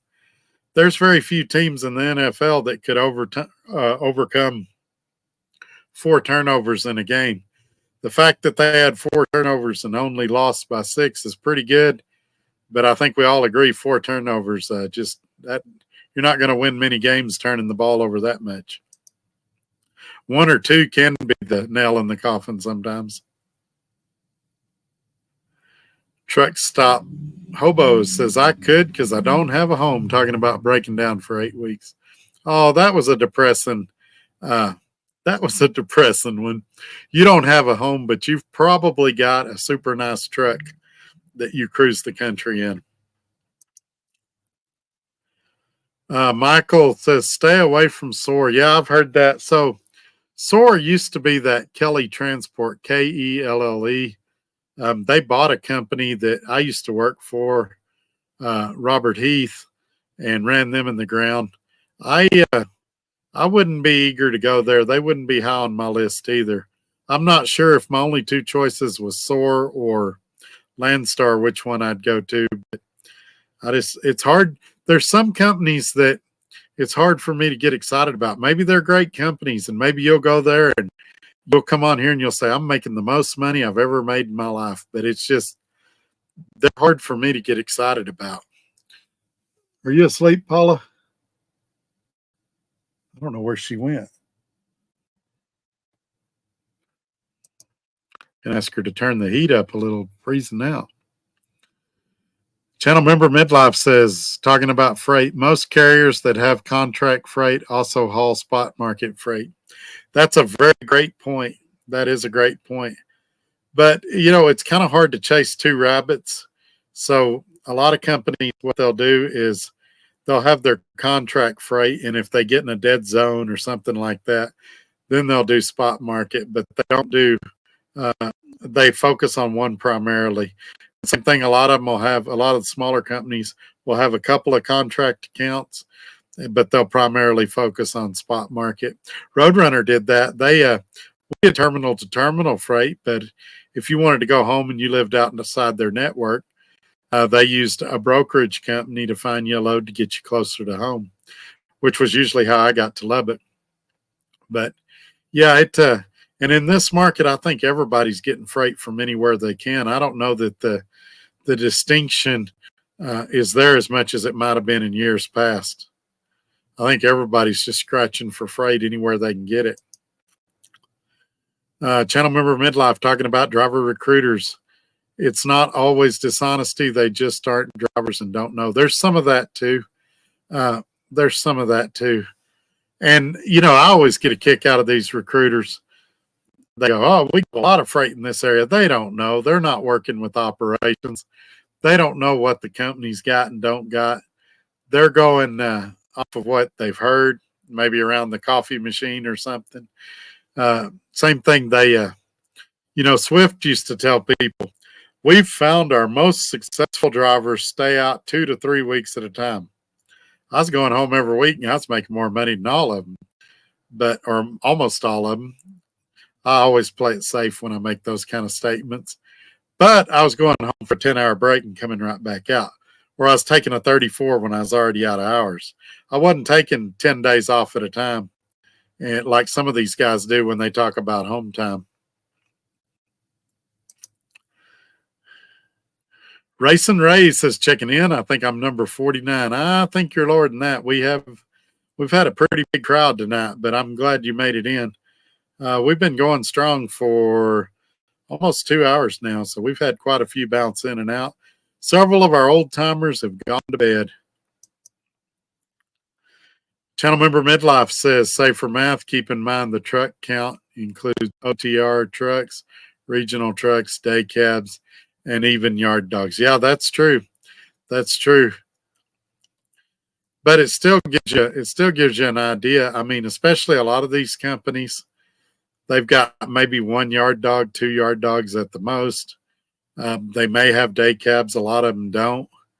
And some of them don't even offer regional opportunities. So you kind of have to base that information on the company you're talking about.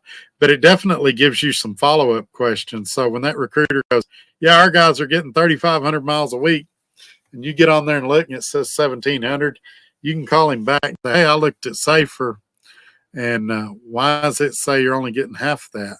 And then he can explain, well, we've got, 1,500 regional trucks. We've got 5 yard dogs. But it's definitely some questions, some follow-up questions that a lot of guys don't think to ask. And almost nobody thinks to look at the driver basic or the vehicle maintenance and kind of look at those numbers. Those numbers tell you a lot about a company as well.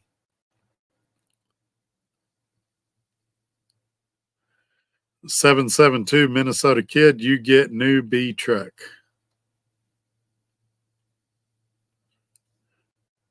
You get new B truck. I did get the truck. Got everything done to it today, and I'll be leaving out in the morning. I booked a load going to Fort Worth. Channel member Midlife talking about the trucking industry. It isn't a zero-sum game. I don't do worse if I help you do better. Yeah, for the most part, you're right, because, I'm just a drop in the bucket. I've got my sphere of influence and I can help a lot of people, but I mean, there's hundreds of thousands of truck drivers out here. I can't reach all of them. And so I help as many as I can. And I believe that we all benefit from it when we all do that, because it makes trucking better for all of us. But having said that, if I lived in Tyler, Texas, where that Target was, and I did every video talking about how great it was pulling out of that Target, and then other people started going and getting loads out of there, it might make it harder for me to get a load out of that Target. But even if it did, I think that's something that benefits us all in the long run. I just, well, we'll keep going. But yeah, I think that I've found in my life personally, the more that I'm unselfish and I try to help others, the more that things go well for me. And that's not a motivation to help others, but it's just like an icing on the cake that the more I try to do good out here, the more it seems to come back on me. And you can call it karma. You can call it what you sow. You can call it whatever you want, but I've noticed since I've got really focused on trying to help other people that it's come back on me. And like I said, I've had a lot of crap happen to me the last 8 weeks, and I could not have made it through it without the help from, mostly people in this group, to be honest. I've had some family member help too, but just an encouraging word at the right moment or financial support at the right moment. We've seen it tonight. Several of you have supported the channel tonight. And so y'all don't know how much it means to me and how grateful I am to each and every one of you. Midlife Trucker channel member says, talking about Safer Score, you can actually look at every inspection, violation, and accident. Now, I don't know how to do that, but I may email you and ask you about that. I just know how to pull that main report. See, I'm going to learn something tonight or tomorrow. Michael says, only on YouTube, me and Randy have communication. Oh, okay. Yeah, he's a pretty good guy. I've known him since the Roadrunner days. The problem is not one dispatcher, it's 10 different dispatchers. Yeah, and we ran into this at Swift. Some of the best dispatchers at Swift were at night. So I knew guys that wouldn't even try to get a load during the day, and they'd wait till night when the night dispatchers came in.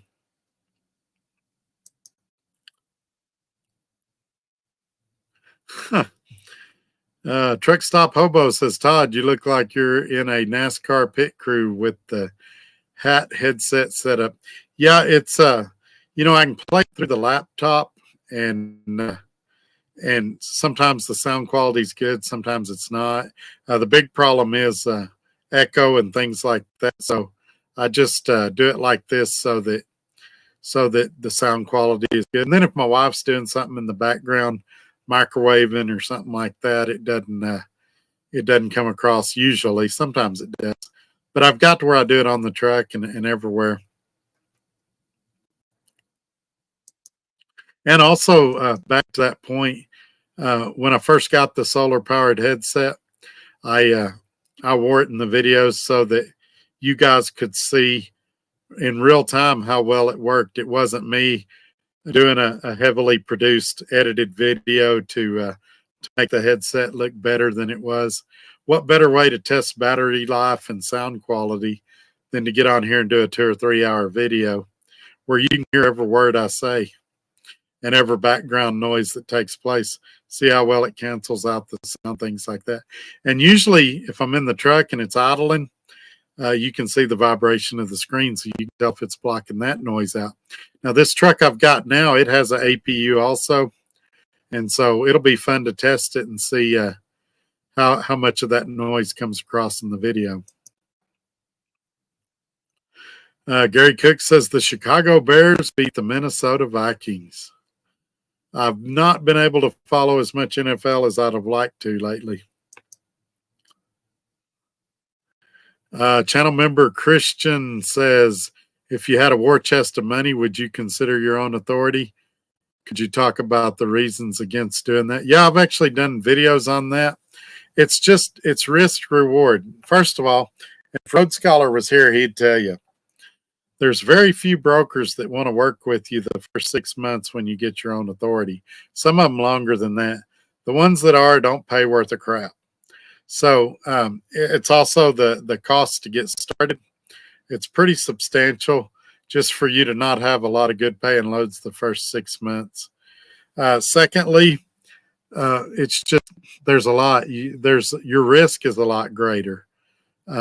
There's tons of reasons. I'm getting 80% now. What people don't realize though, that 20% that Scott's taken, they don't realize there's a couple of $1,000s worth of expenses there each month that he incurs out of that 20%.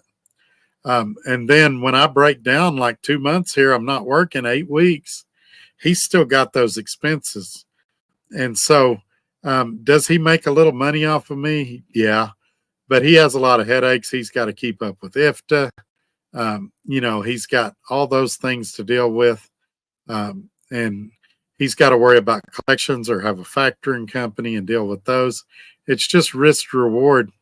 The step from where I'm at to where he's at is not worth it, in my opinion. Now, you start getting 6 trucks, it gets a little better from his perspective. That's called width. That's something that JB Hunt and Swift do very well. You get 10,000 trucks, and you only have to make a nickel a mile or a penny a mile to be really, really successful. You got 2 or 3 trucks, you got to make a lot more money to be successful. Now, you take a company like SRO Logistics, you get up to 15, 20 trucks, maybe it's a little safer because you've got that width to spread that expense out. But you're assuming when you do that you're going to get 15 drivers that are just like you. And not everybody's going to take care of their equipment. Not everybody can manage a business. Not everybody can book freight. And especially in your situation, I would get a lot more experience before I took that risk. I know a guy personally that lost $25,000 this year. He had the savings. He went into it. He did everything right, and still ended up losing his $25,000. I've shared with you guys on here. I spent $35,000 real quick after that accident. Heaven forbid it had been a driver working for me. Then there could have been lawsuits and everything else. And insurance will typically cover it up to your limits, but it's a headache I don't want. And looking at it, I've talked to a lot of CEOs, business owners. I used to go to Sunday school with a owner of a company that owns a flatbed company, and just knowing the headaches and things he went through, and then just seeing the things that I've seen over the years, it's not something that's ever appealed to me. It may appeal to you. It may be something that you're interested in. Okay, yeah, I've seen this in your email to me. I want to talk about this as well. This is channel member Christian.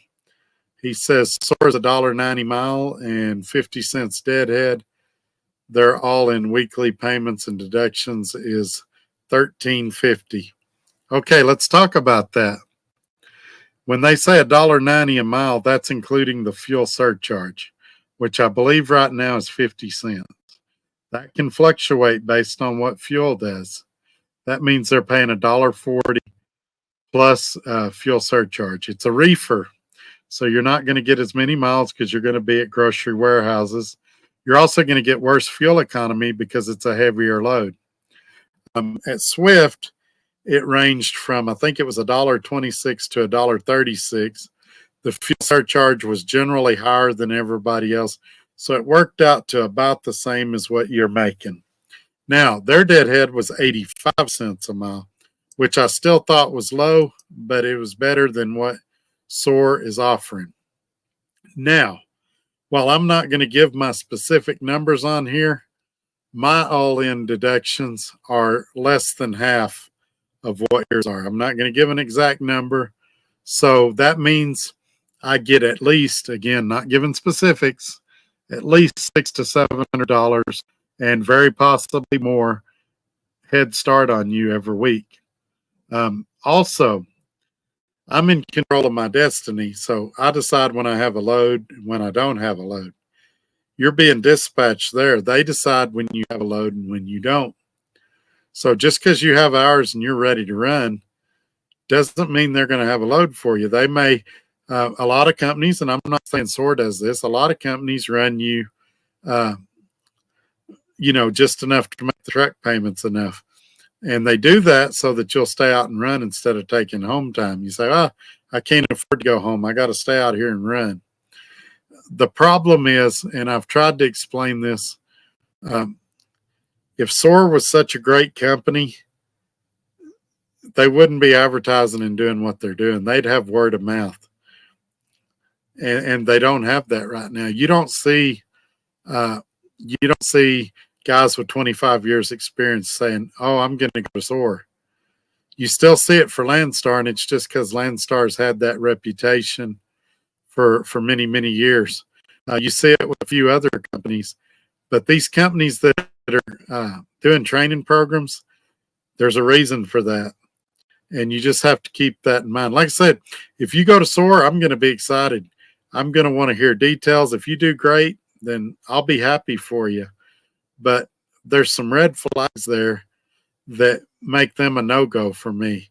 And it's drivers I've talked to. It's things I've read online. It's quite honestly, interviews I've had with SOAR. I talked to them when they bought Robert Heath. I shared I was working at Robert Heath at that time. And it's just, it's not something I would do. If you want to do it, go for it. But also, what's their fuel discount? And can you run your own fuel card? I don't know. I hadn't asked. I wouldn't select a company specifically because of a fuel discount because I have my own fuel card. But I'd make sure they were okay with me using my own fuel card. Also, one more thing about SOAR. They want to control your home time. They say, oh, you got to stay out 2 to 3 weeks before you can take home time. Then you can only stay home for X number of days. I don't believe any lease purchase should regulate your home time. If you're making the truck payments, if you're caught up on your truck payments, you should be able to go home whenever you want and stay as long as you want. The fact that they say, hey, yeah, we tell you when you can go home and how long you can stay there, tells me you're going to be a glorified company driver at that company.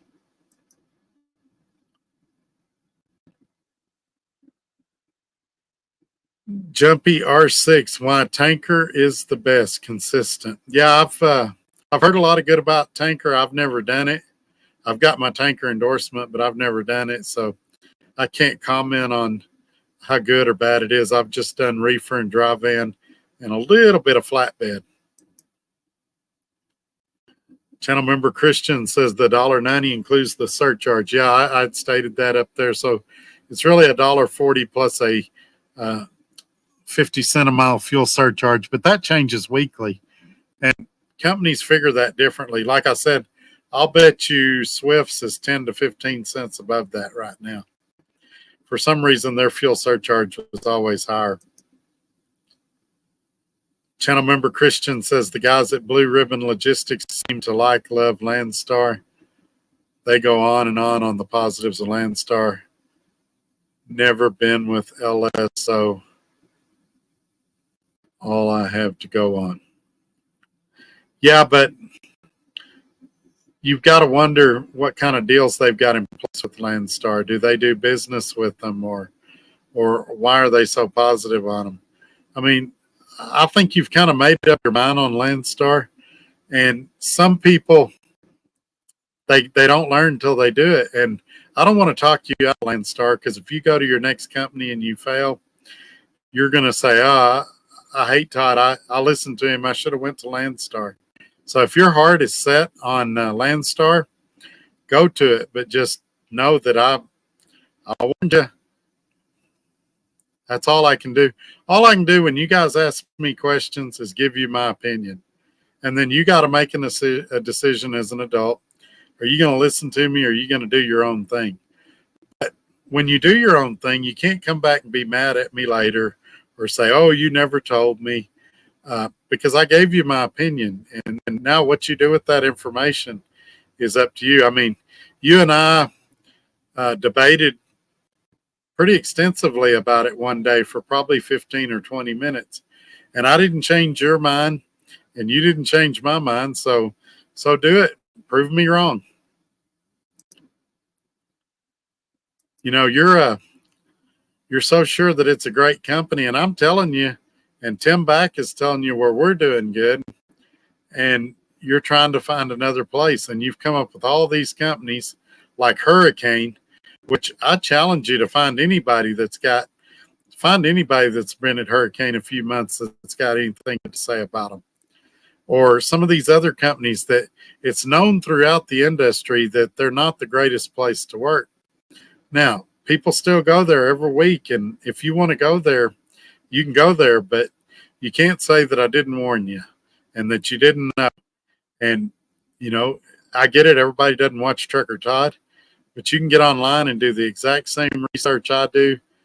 And if you're open-minded about it, you'll come to the exact same conclusion that I do. Yeah, I've got the Freightliner. It's ready to go. Leaving out in the morning.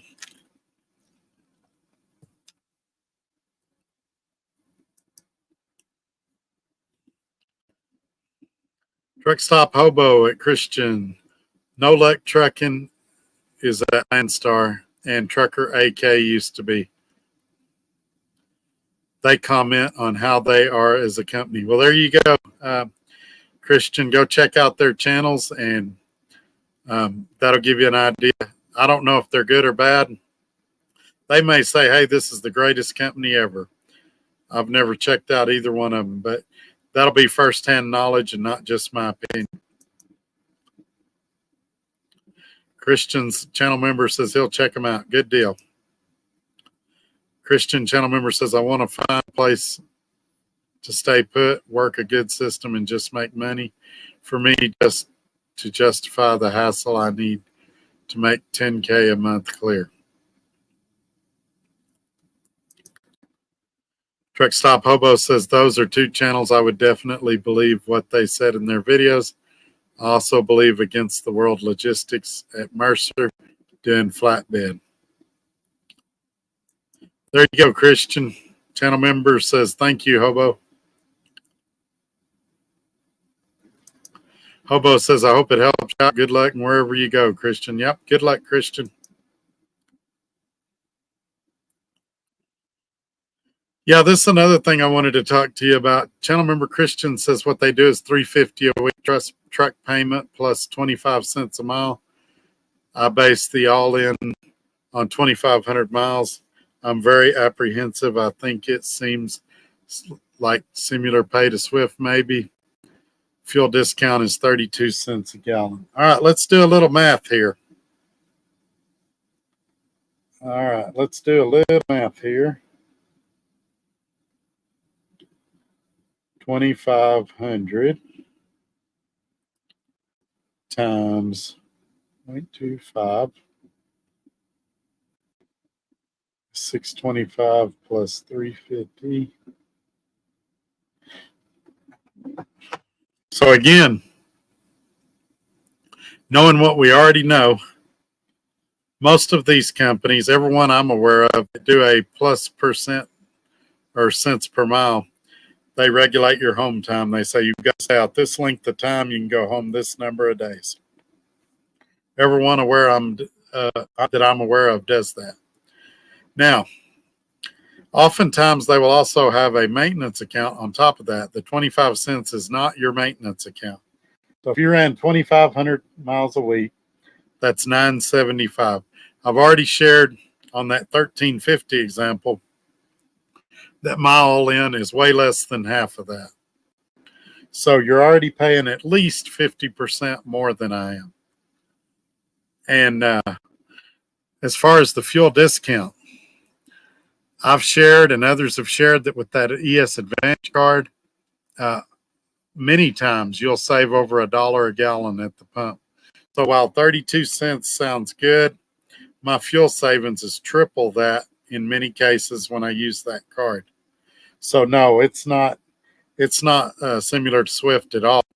At Swift, my payment was, I believe it was $676 a week, which would be about $300 a week less than that. And my fuel discounts were a lot better, not because of Swift. Swift's discounts sucked, but because I had that ES Advantage fuel card. Quite frankly, if you want me to be honest with you, Christian, I'd probably do the Crete deal. They'd give you the structure you'd need. They've got a great reputation for lease purchase. They're going to want you to put probably $2,000 to $5,000 down. But I mean, get in touch with Skyline on here. He's not doing a lease purchase over there, but he works at Crete. He can kind of tell you about the freight and how they run in your area of Louisiana and things like that. But I think Crete would be a much better example than most of the companies you've listed so far. Skyline, speak of the devil, says, I'm just sitting here watching all these comments. Yep. Watching my mouth get me in trouble and upset people. Channel member Christian says, this is the company that says you can do as much home time as you want. And they say your truck is only, well, Western Flyer said the same thing till you got to orientation. And like I said, go to work there and let us know. See if I'm wrong. Maybe I am wrong. If I'm wrong, go there and come on here and tell me, and I'll come back on here and correct myself. But 32 cents, those of us with our own fuel cards are not getting excited when we see a 32-cent fuel discount. And those of us, well, I mean, some people you tell nothing to. They just have to learn on their own. And so we're letting this dominate the show. And that's fine because a lot of people are learning from this interaction. But, if it's such a great deal, why aren't all these experienced drivers with 20 plus years going, hey, I'm going to go there. Hey, I want to do that. And they are at Crete. I mean, I've talked to a lot of guys that are going to Crete for a lease purchase. They've had a situation similar to mine. They need a truck and they're going to Crete because it's a decent lease purchase program. Is it perfect? No. Is it pretty good? Yeah. And Crete did one of my things that I don't like. They say, we'll want you to stay out 2 or 3 weeks at a time. At least they told me up front. They said, but hey, if you got something during that time you need to get home for, we'll get you back. So that's close enough compromise that I could probably make theirs work. Theirs is not a lease purchase, though. Theirs is an actual purchase. You put the money down, you're going to own the truck. And so, I know you've got some money to put down, and I would go to Crete. That's my recommendation. You want my recommendation? You want to try one of these other companies, try them. But that's where I would go if I was in your position. I would either be a company driver at GP Transco, and I don't think you're going to make $2,500 a week there, or I'd take my shot at Crete. I've talked to a few Crete drivers that say you can make $2,000 to $2,500 a week there. Okay, we got another super chat we got to get to. It is channel member Christian. Sorry for making you do the math. That's all right. I need to do some math. My brain is coming unscrambled, and it needs a good workout.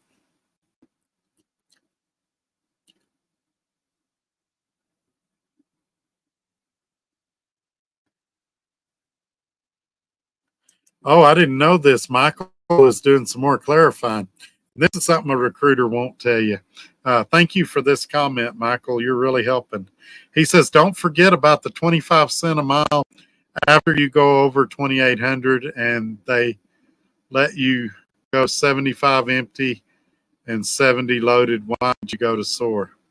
So, yeah, there's some more things that he's going to find out when he gets there.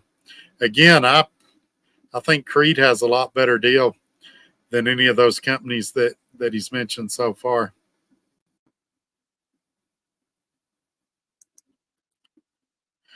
Channel member Christian says, really, Mercer is over Landstar in my book. Yeah, I think so too. I like Mercer better than Landstar. But keep this in mind about Mercer. They're primarily a flatbed company that has a dry van or reefer division. I don't remember. I think it's dry van. So you're going to see their focus on flatbed. And do I think you could still make money in the other outside of flatbed? Yeah. But I would like Mercer a lot better if I was a flatbed driver. And maybe that's what you're into. I don't know. Channel member Christian says, thanks, Michael. I'll ask Sora about that. The truth is, though, and I'm trying not to be this way, I really am. But if the things I told you and the things Michael told you don't faze you, you're not ready yet. You need to do some more research. They should faze you more than what they are. If your goal is just to prove me wrong, then you can go prove me wrong. But you're risking a lot just to try to be right.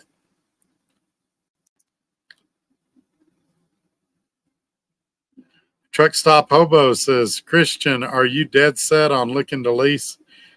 we'll get his answer. My opinion, I think he is, because I've tried to tell him he needs to be a company driver. I don't feel like he's ready yet. He's had his CDL for 25 years, but he hasn't been driving all that time. He's been doing real estate and other things. And I think he's asking the wrong questions and looking for the wrong things in companies. I think I would probably do another couple of years of a company job, which is my general advice to most people when they come to me talking about lease purchase. Now, he may go out there and set the world on fire and prove me wrong, but I just, he's so focused on companies that everybody's telling him, don't do it, don't do it. Now, channel member Christian says, no, not at all, hobo. I need favorable finance terms on a purchase. Well, let's talk about that for a second. You're always going to get a better deal the better your credit is. You're always going to get the best deal probably from your personal bank, the next best deal from a dealership, the next best deal from a small company that'll finance you, and probably your worst deal in a lease purchase arrangement. Now, some people, that's their only option.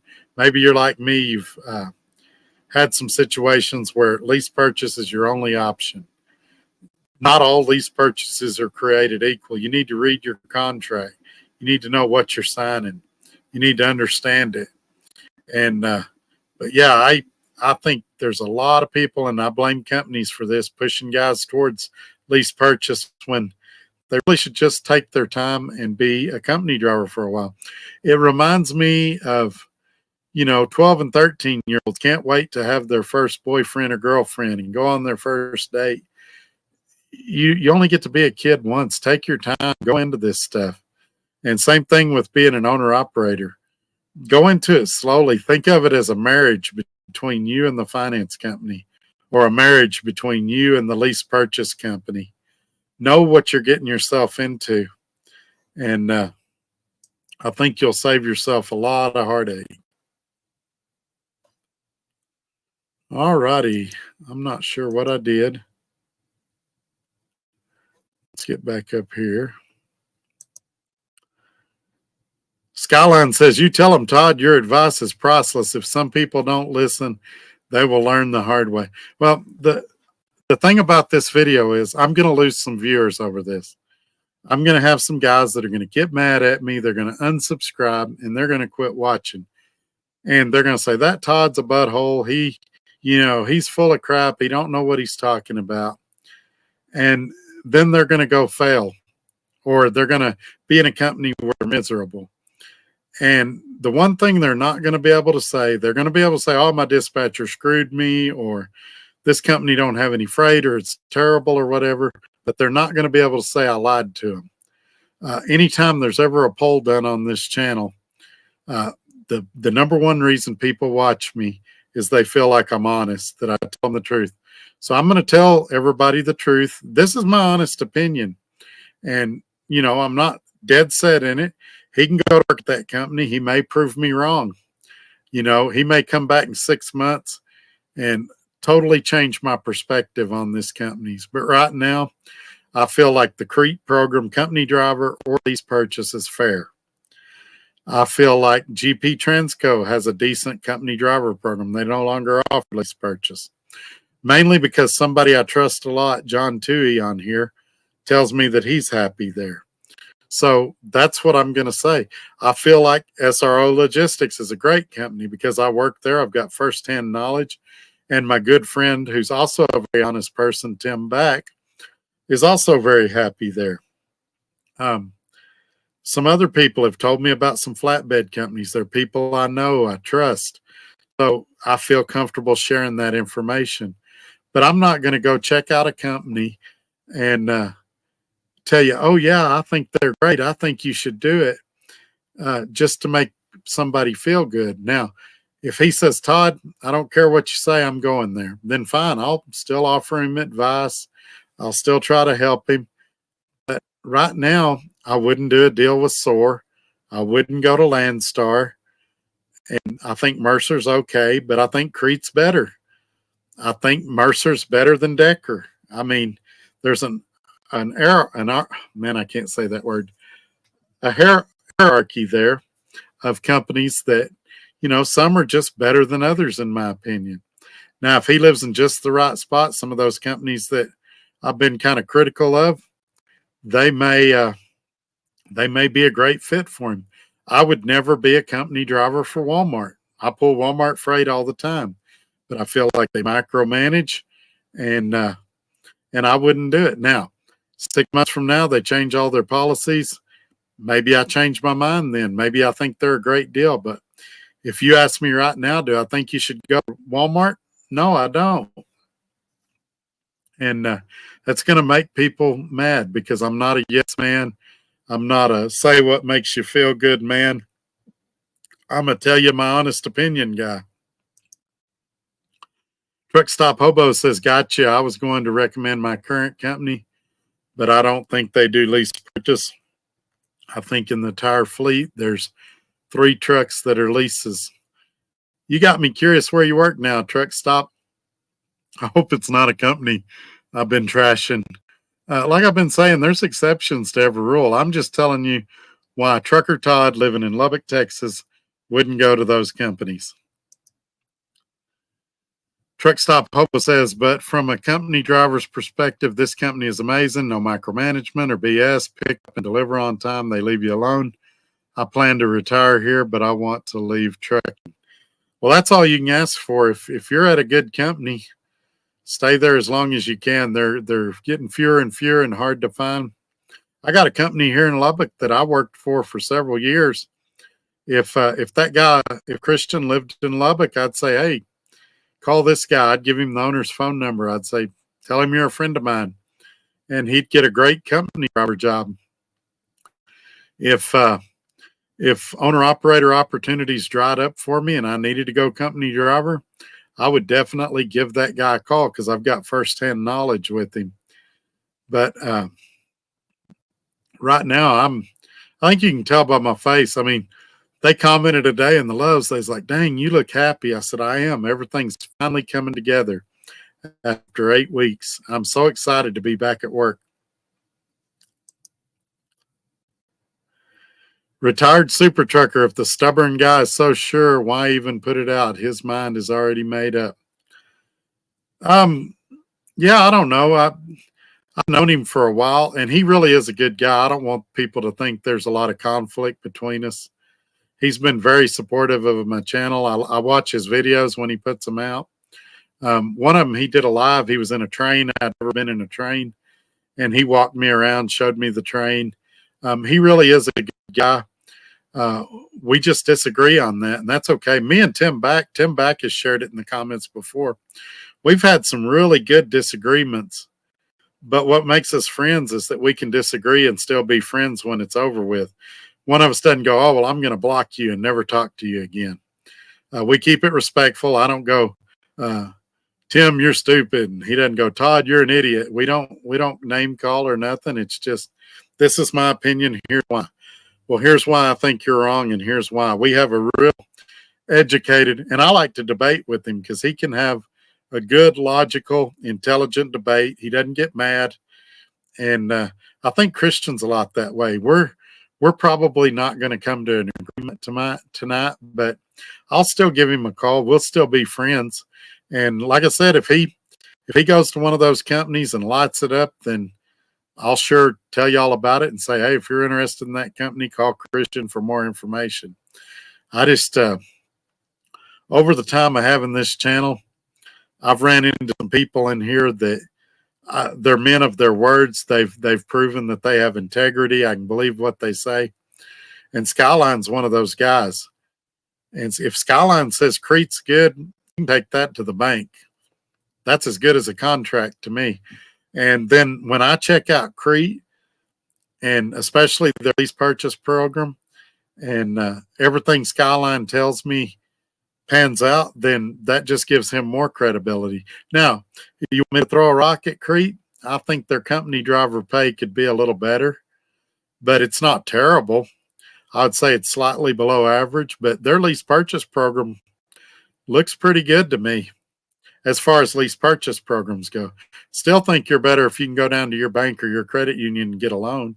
I still think you're better if you can go to a dealership and get a loan there. But if you have to do lease purchases, Crete's not a bad one.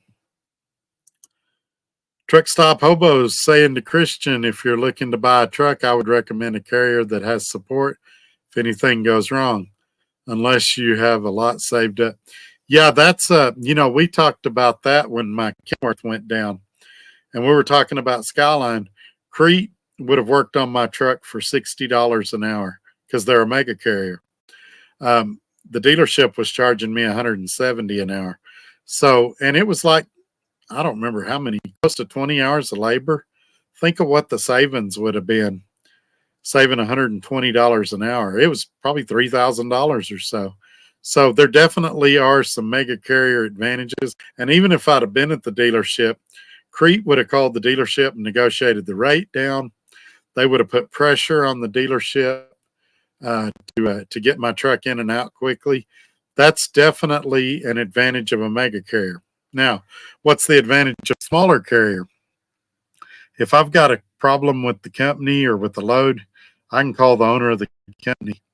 In most cases, I can get an answer right then. A couple of times I've hit him with stuff, and he says, hey, I need to talk it over with my wife. I'll get back to you tomorrow. And he calls me back. That's great. I can make suggestions.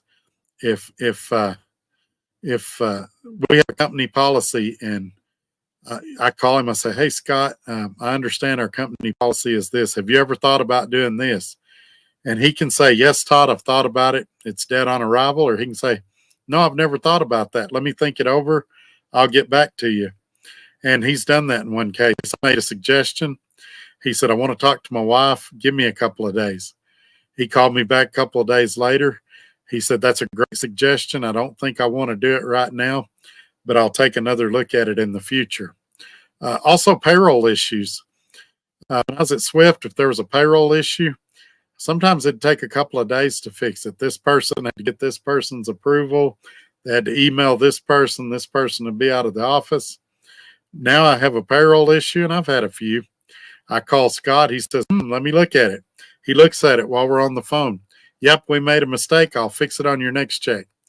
One case, the last time I called him about a payroll issue, it was an error on my part. I'd missed it. So he goes, nope, it's on page 2. Look in the third column. It's the second line. I looked, there it was. All right, sorry, you were correct. I appreciate you showing me that. So there's advantages to both. Probably in reality, a mid-sized carrier is probably where it's at until they get to a point where they're too big for their britches.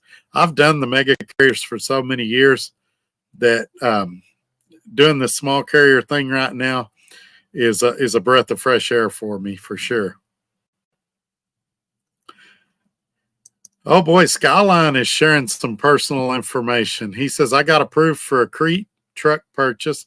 I keep wanting to call it a lease purchase. They make very clear it's not a lease. They expect you to buy it. 30-month term, 2020 Freightliner Cascadia, $67,000 for the truck. It had 400,000 miles on it. But I'm waiting to the beginning of the year to see if the prices will keep going down.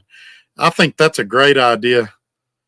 And it gives you more time to save money.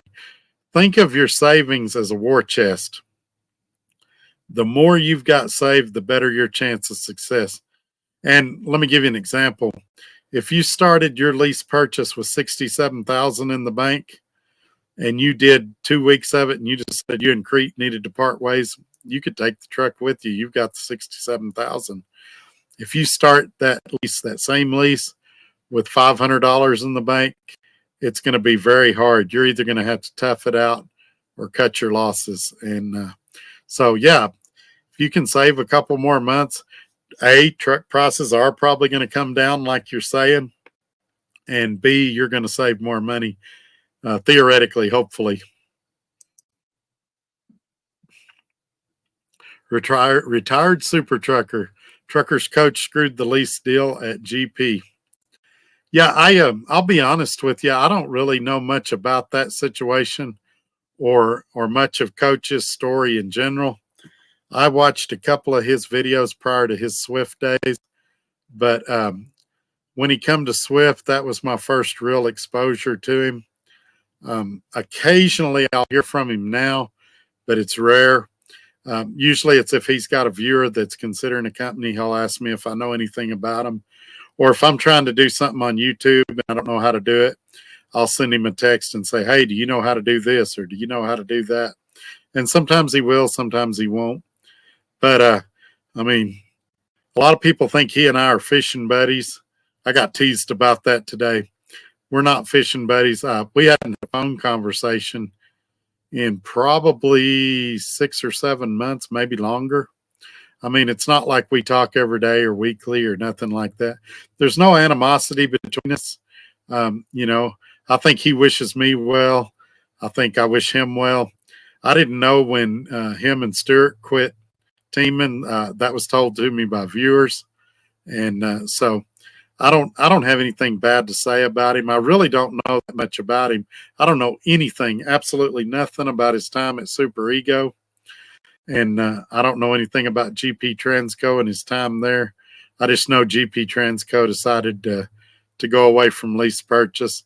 And I didn't even know that till one of my viewers was wanting to do a lease purchase over there, and they told me GP Transco didn't do it no more. I was telling Scott this one day. I really don't like looking at other trucking companies when I'm happy at the company I'm at. To me, it feels like I'm cheating on my wife. And the reason is it's like, why would I be shopping around for a better deal if I'm happy where I'm at? If SRO Logistics is meeting all my needs financially, respect-wise, equipment-wise, and I'm referring to the trailer, things like that, why would I shop around trying to see if I could find a better deal? Now, 6 months, Scott comes up with a crazy deal. Then, you know, maybe he comes up with a policy, 50% of your loads must be driver unload. Maybe I say, nah, I don't want to work here no more. Or maybe he gets rid of all of his good trailers and he goes buy some ratty ones that he got from a company somewhere. Maybe I say, I don't want to do this no more.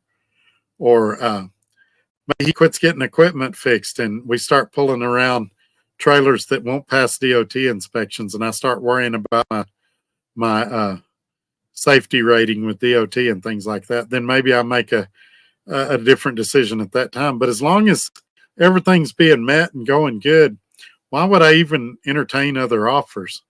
And he and I talked about this.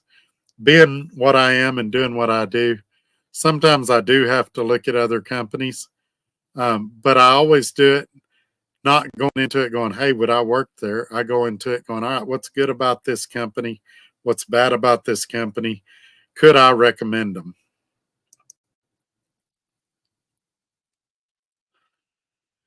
Channel member Christian says, really, I'm looking for advice and reasons to rule these companies out.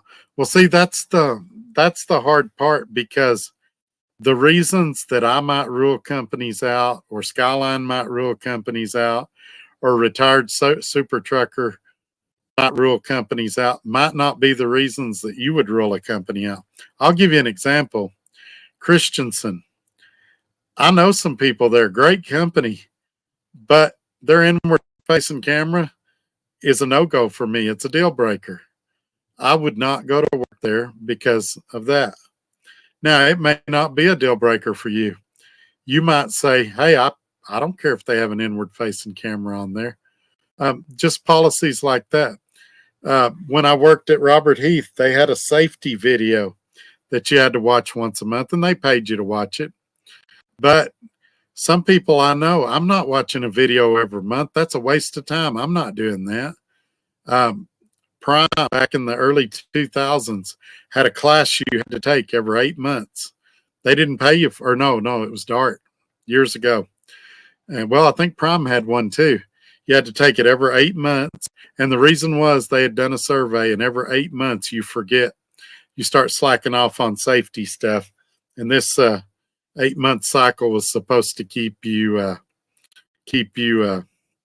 you know, thinking about safety. but they didn't pay you for that class. And it was an all-day deal or a half-a-day deal in some cases. And guys would quit over it. Hey, that's a deal breaker. I don't know what your deal breakers are. Some of them, JB Hunt had uniforms. Some people, that was a deal breaker. I'm not wearing a uniform. So we can give you all these reasons why we wouldn't work for a company, but we don't know why you wouldn't work for a company. It's your reasons might be different from us. You might go to every one of these companies that I said don't go to, and they may be great for you, but I might be miserable there. And that's why all we can do is give you our advice, and then you got to decide. Skyline says we have drivers that come from Walmart to Crete, and that's the first thing they said. Walmart micromanages. Yeah, and they're all drinking the Kool-Aid when they're there. They tell you, oh, it's not that bad. They don't do that. And the fact is there's too much information they do. They make you sign the paper and orientation about they can go through your phone logs at any time, even when you're off duty, if they have probable cause. And all they got to have for probable cause is say somebody called in on you. And they don't have to show you their phone records that somebody called in. They just have to say somebody called in on you and they can check it. Or an employee spotted you making a lane change without a turn signal or anything. And or the camera triggered whether it did or not. And I'm an adult. I've been driving 27 years, and I feel like either they trust me or they don't. If they don't trust me, they shouldn't have hired me. Now, I've said this in videos too. If Scott calls me, everybody knows I got a dash cam.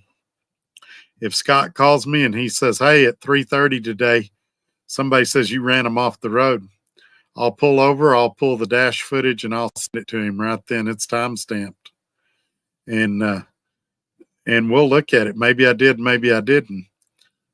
I've had guys try to say that I did stuff, and it turns out I wasn't even in the area I said I was. When I was married the first time, right after I got divorced, this has been 2003, 2004. Somebody called Prime. As a matter of fact, it was her boyfriend. I had just beat him up in a fight, and he called Prime and told him that I'd tried to run him off the road. Prime, being smart, said, really, what time did this happen? And he gave him a time, and they said, all right, what road was it on? He gave him a road. I was like 200 miles away. So that probably saved my job. But he wasn't smart enough to pick a location that I was really at. And now with dash cams and everything, it'd be a lot harder for him to do, because first thing Prime would do now is look at the dash cam to see if that event even occurred.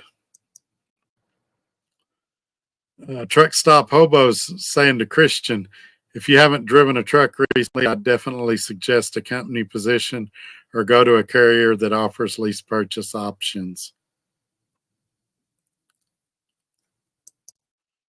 See, this is important. Channel member Christian says, Crete told me they aren't doing a lease right now.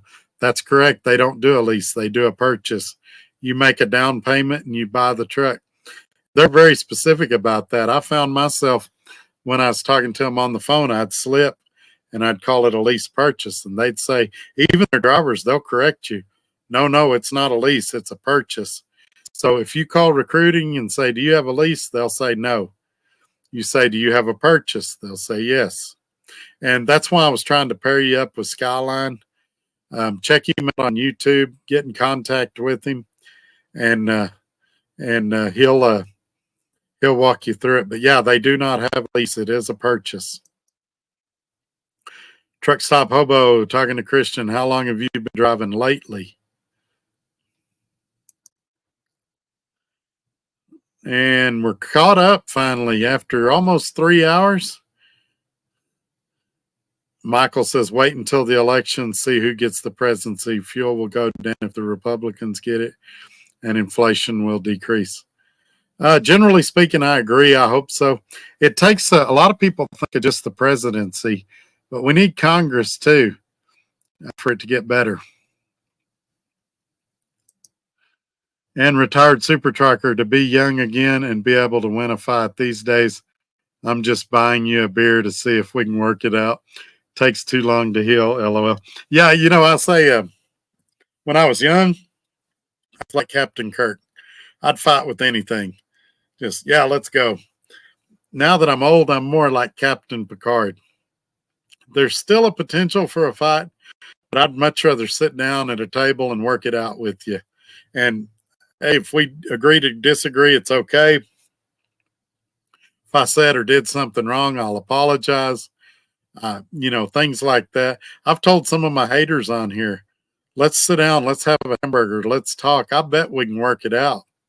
And once I did sit down with a guy that really didn't like me, and we ended up coming out of it with a mutual respect for each other. He decided I wasn't as bad of a guy as he thought he was, as I thought he was, or he thought I was, and I decided he wasn't that bad of a guy either.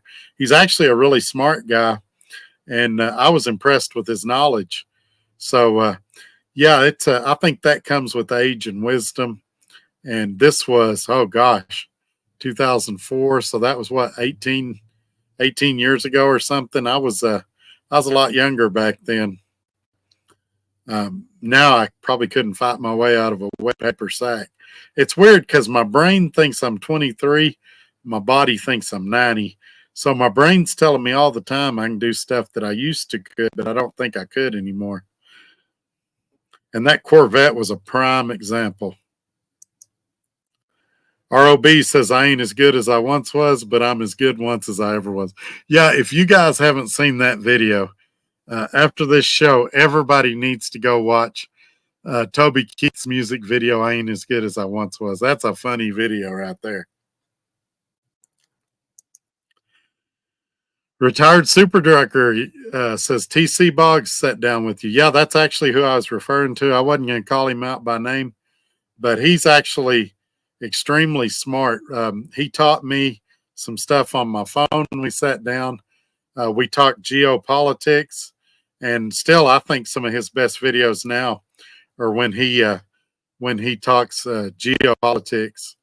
And he's another one. I don't know a lot about him outside in the YouTube genres, why people like him, why they don't like him.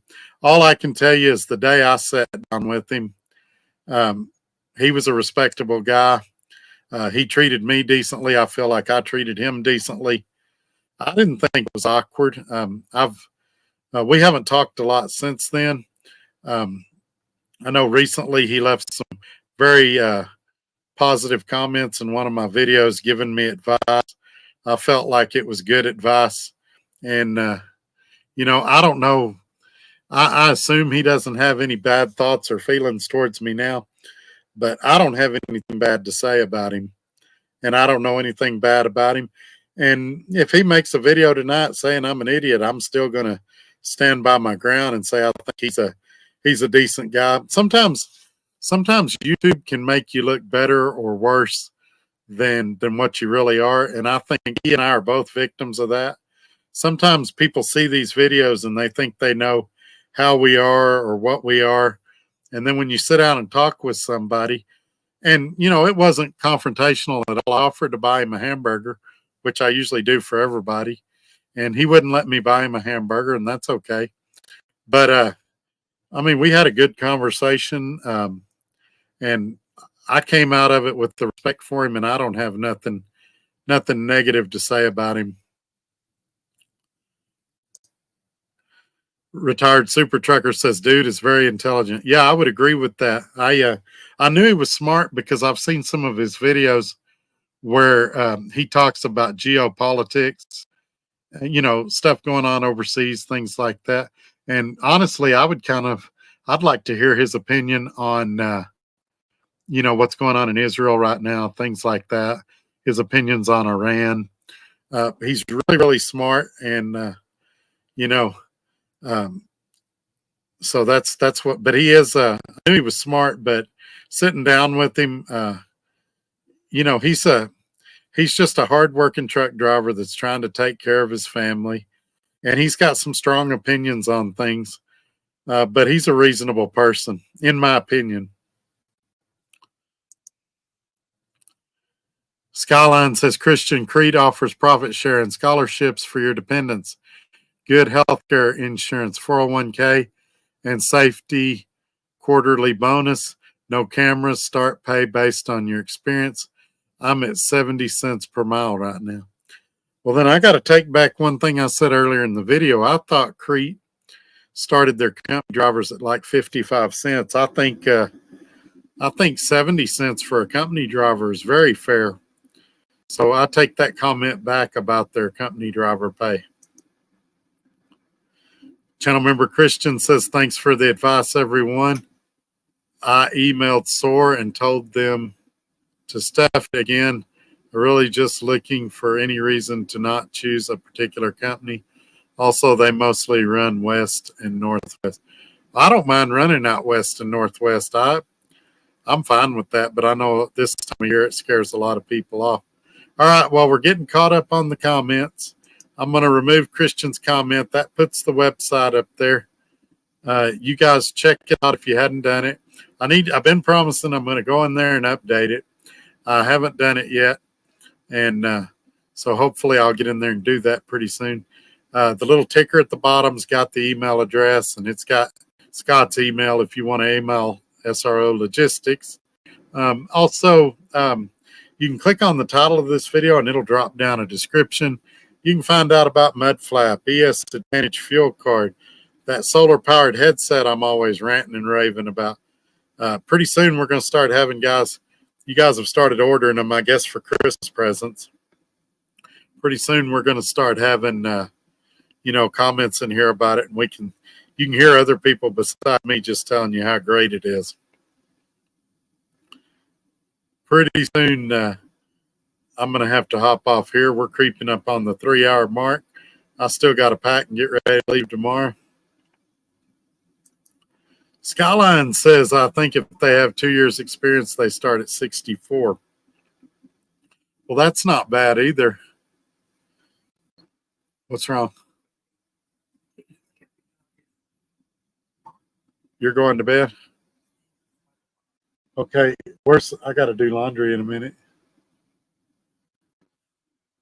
Or I might just do it out on the road.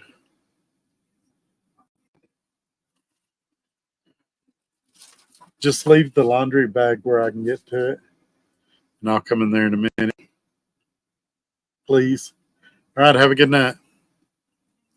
I'll be in there later. It's going to be a long night for me. All right, let's see who's next. Roger Berry says, sorry I woke up. I will watch the rerun here in a little while. Sounds good, man. We've been trucking along for almost 3 hours now. ROB says to Christian, I was a company driver at Crete for almost 4 years before I jumped over to the owner-operator side. I'll echo Skyline sentiment. It's a good company for people under 5 years experience. Wow, ROB, I didn't realize you worked there too. I would have gave you a shout out as well. Thank you for putting that out there.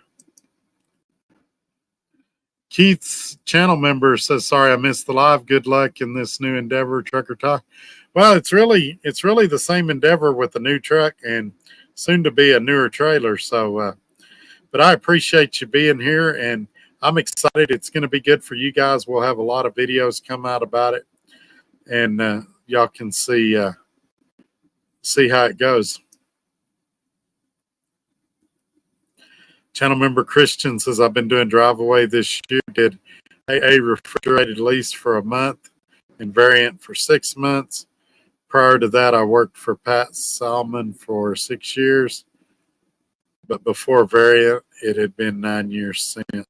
See, I've heard a lot of people say good about AA refrigerated. I'm surprised that it didn't last longer. What was your, I think you told me about that. You had an abusive dispatcher. And channel member Christian said he worked at R&L Carriers for 5 years. Exactly. Well put, Keith. Channel member says, same book, new chapter. Yeah, it's same song, different verse. I'm actually pretty excited. There's actually a chance for me to make a lot more money. The Freightliner should be more fuel efficient. It's definitely lighter weight. So there's some opportunity there. And I'm just excited to kind of check it out and see how it goes. But we'll see. And you guys know I'm going to tell y'all good or bad, the truth, how it goes. All right. I hope everybody's gave me a thumbs up. I'm getting ready to wrap this video up. I'm yawning, and that's the one thing I don't need to be doing because I still got a lot of credit I need to do. But you guys have a great night. Thank y'all so much for sticking with me. And I'll say goodbye to a few of you. It seems like every time I end it, somebody sneaks a message in and I'm not able to reply. But if I don't get a reply, good night to everybody. Thank y'all for being here. Skyline says, well, good luck, Todd. Get some rest, man. I'm going to try. It's probably not going to be a big rest night. I got to get a lot of packing done and things like that. Everything kind of snuck up on me spending all that time at the shop. Y'all take care. I'm out of here. We'll see y'all. Good night. Bye-bye.